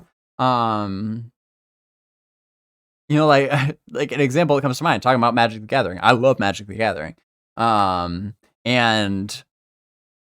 I find it extremely fun and satisfying to really like dive deep into the analysis of Magic and when it comes to deck building and in combat and like doing all like the math and thinking about all the different possibilities and different options that you have in combat and stuff, and really like, you know, sitting and spending some time like thinking about it. I find that extremely fun. That is like food for my soul. You know, that's like a meditative experience almost for me. And maybe that's also why I enjoy more analytical and strategic MMOs as well. But with Magic, you know, I might find that very, very fun. But then, you know, my sister-in-law, when we introduced her to Magic, we were teaching her how to play Magic, and I mean, she's quite the game player in her own right, but she hated Magic. She couldn't stand it. She's like, I'm not having fun at all. And that's fine. That's fine, because again, what one person might find fun just won't be fun for another person. That's just the way our brains work, and that is the spice of life. Everybody's different. And on that note, we finally made it to the end. Where am I at? I'm at about 3.5 hours. So not quite 4 hours. It's about the same length as the last stream, which my watch parties are getting longer, which I'm totally okay with. Still haven't quite hit that fabled 4-hour mark. I don't know what it'll take to get there, but this has been an absolute blast. I am so thankful for you have hung in there this entire time, the long haul, chatting with me. I've had a great time. And again, I do want to reiterate, I know these, especially if you're watching on YouTube, these videos are way, way longer than like the normal content that I have produced in the past. Now I still have the Baz Flash, which comes out regularly, which is condenses Pantheon news into only 60 seconds, which truly is more like an elevator pitch. So I still put those out when there is something notable that I think everybody needs to know about in regards to the development of the game. And so maybe keep an eye out at the end of this month. The next week, Thursday, is when the next newsletter is going to be coming out. And if there's something in there significant, such as a pre-alpha test or a co-stream, I'll most definitely be making a Baz Flash about that to get the word out. But then again, yes, you know, I want to emphasize that I'm not done making my 10-15 minute produced condensed videos. I will definitely be taking a look at doing a year in review at the end of this year. And in next year I will certainly be picking that back up and doing more videos like that. Just right now, I don't think it is the best use of my time, because it making a good 10 to 15 minute video actually takes a lot, many hours, a lot longer. And I've just been working on some other things right now that I think will be better long term. But we will definitely be coming back to that when the time is right, because I know a lot of people enjoy that. So, but in the meantime, this has been awesome. We pretty much covered the whole gamut here today, I think.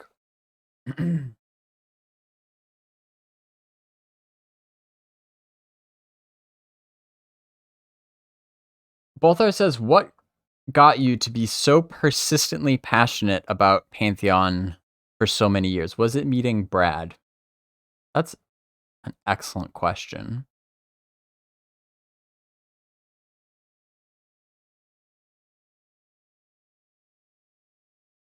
Meeting Brad was a part of it, but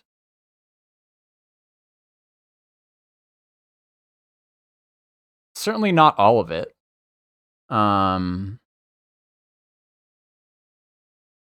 again, I mean, kind of tying it back into what we were talking about earlier, what originally got me interested in the game was the Tenets and the Pantheon Difference. Again, because that was something that, I read and I was like, wow, this is what I have been looking for in an MMO. Like, this is something that I'm interested in. Like, I want to play this game, and I want to support it to help it happen. So that was what got the ball rolling, but what kept the ball rolling, was getting to know the devs better as time went on and kind of understanding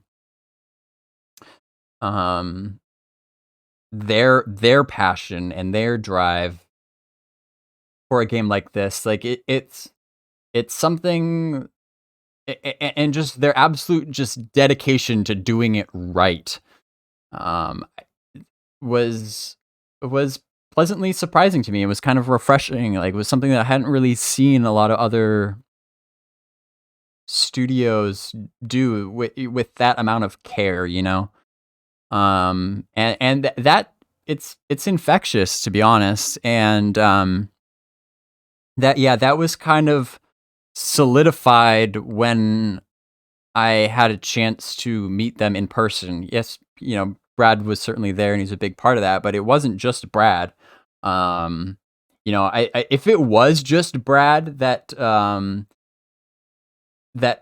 made me so convinced that this is a project worth pursuing, then I probably wouldn't still be here, because unfortunately he passed away.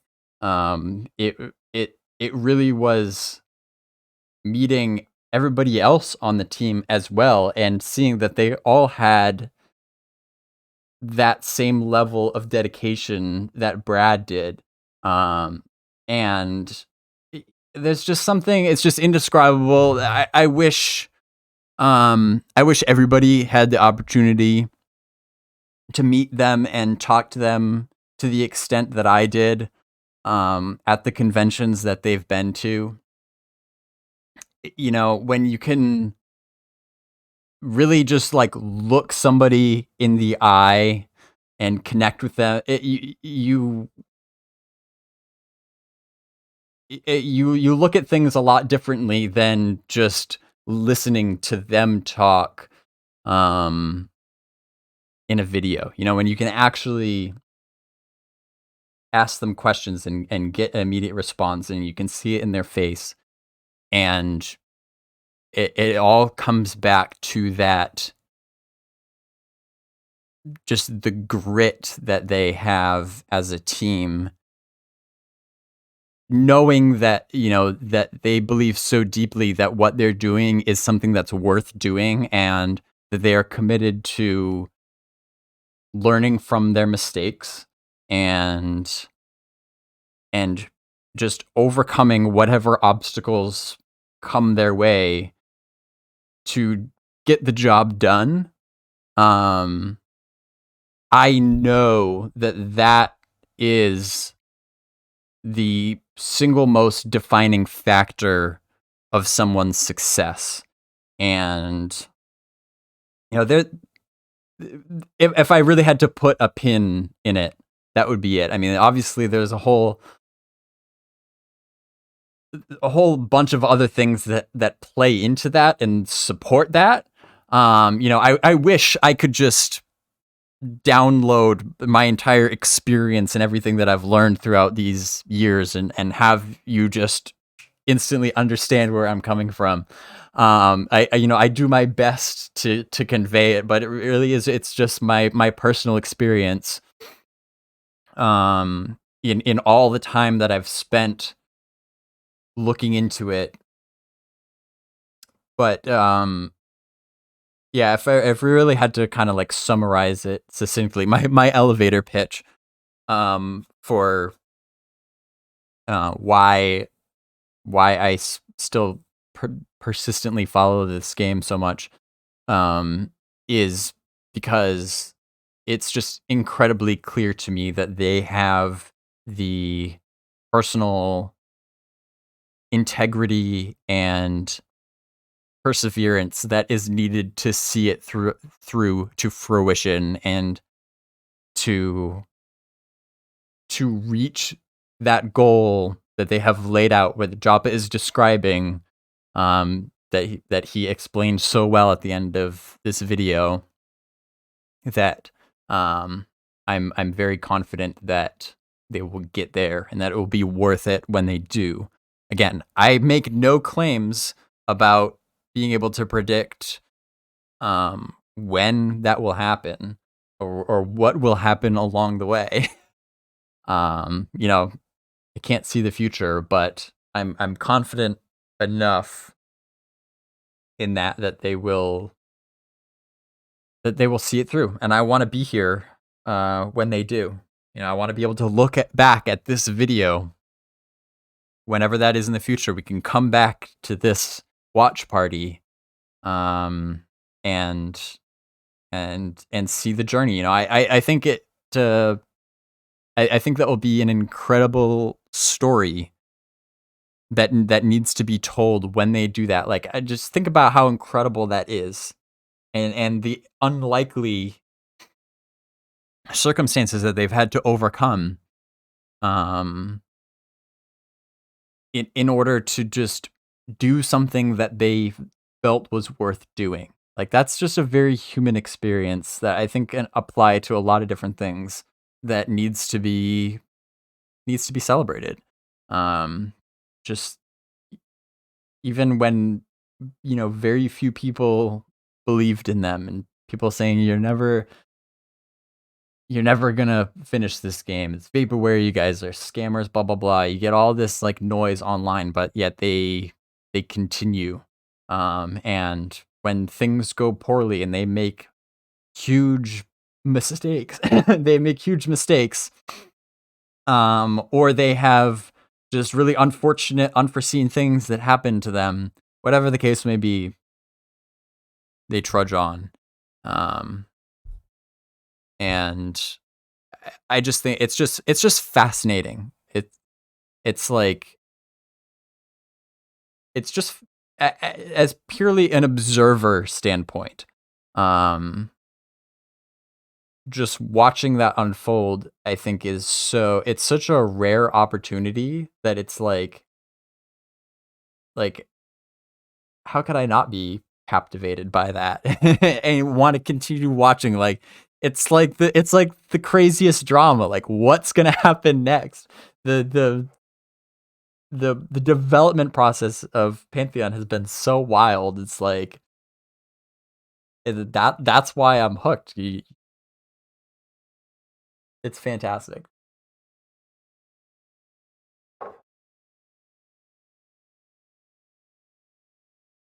Thorndeep says, one journey to step into Pantheon and a whole new journey begins. I like that. That's well said, because it's true. You know, Pantheon's development has been a long journey. There's no denying that. It's been a fantastic journey. And yeah, that's really what it is. It's to me, it's not about just the destination. It's not just about asking when's launch going to be. When's launch? Why can't you guys give a launch date? You know, launch, and getting so focused on the endpoint. You know, it really is about the journey and not the destination. That's why I want to play Pantheon, but that's also why I'm engaged in the development of it, is because I think it's really healthy to not get so hung up on long-term goals, but to be able to break things down into shorter-term goals too, and maintain the proper perspective and just focus on what's going on right now, you know, or and the immediate future, not getting too hung up on long-term things that you can't predict. That I think that really, I think, kind of encapsulates what has that perspective is what has allowed me to stay sane through all this. And yeah, it's hard, but it is possible to maintain that perspective about it being uh, more about the journey than the destination, because it's true. You know, it's a marathon. But then, yeah, even when we do get to launch day, that is the beginning of a whole nother journey. Brad always described it as being like the birth of a child. You know, you've got this whole pregnancy, I guess, to you could put it that way. This whole process of like preparing um, for the arrival of a new child, but when the child is born, it's the beginning of a whole new journey, and you want to stick with it long term as well. So yeah, it's all very fascinating to me. So on that note, I think I'm going to head out here for tonight. It's my Friday evening, but whatever time it is, wherever you are, whatever you're up to. Next, I do. Again, thank you very much for joining me. Your company has made this very enjoyable. And because again, and that's another part of it too. Why I'm still here is because of the community, and because you're all so fantastic, and you make it so gratifying to produce content like this for you. Yeah, I would not be doing this if it were not for you. So thank you very much. I hope to see you in other forms of media, whether it be on Discord or Twitter, if Twitter doesn't get shut down. um, all around, please do not hesitate to reach out. I've got some fantastic messages from some people in the community recently that have led to some really great discussions. Been really enjoyable. So please don't hesitate. Love to hear from you. In the meantime, again, newsletter coming out next Thursday. We'll see what we got in that. So until then, stay curious and adventure on.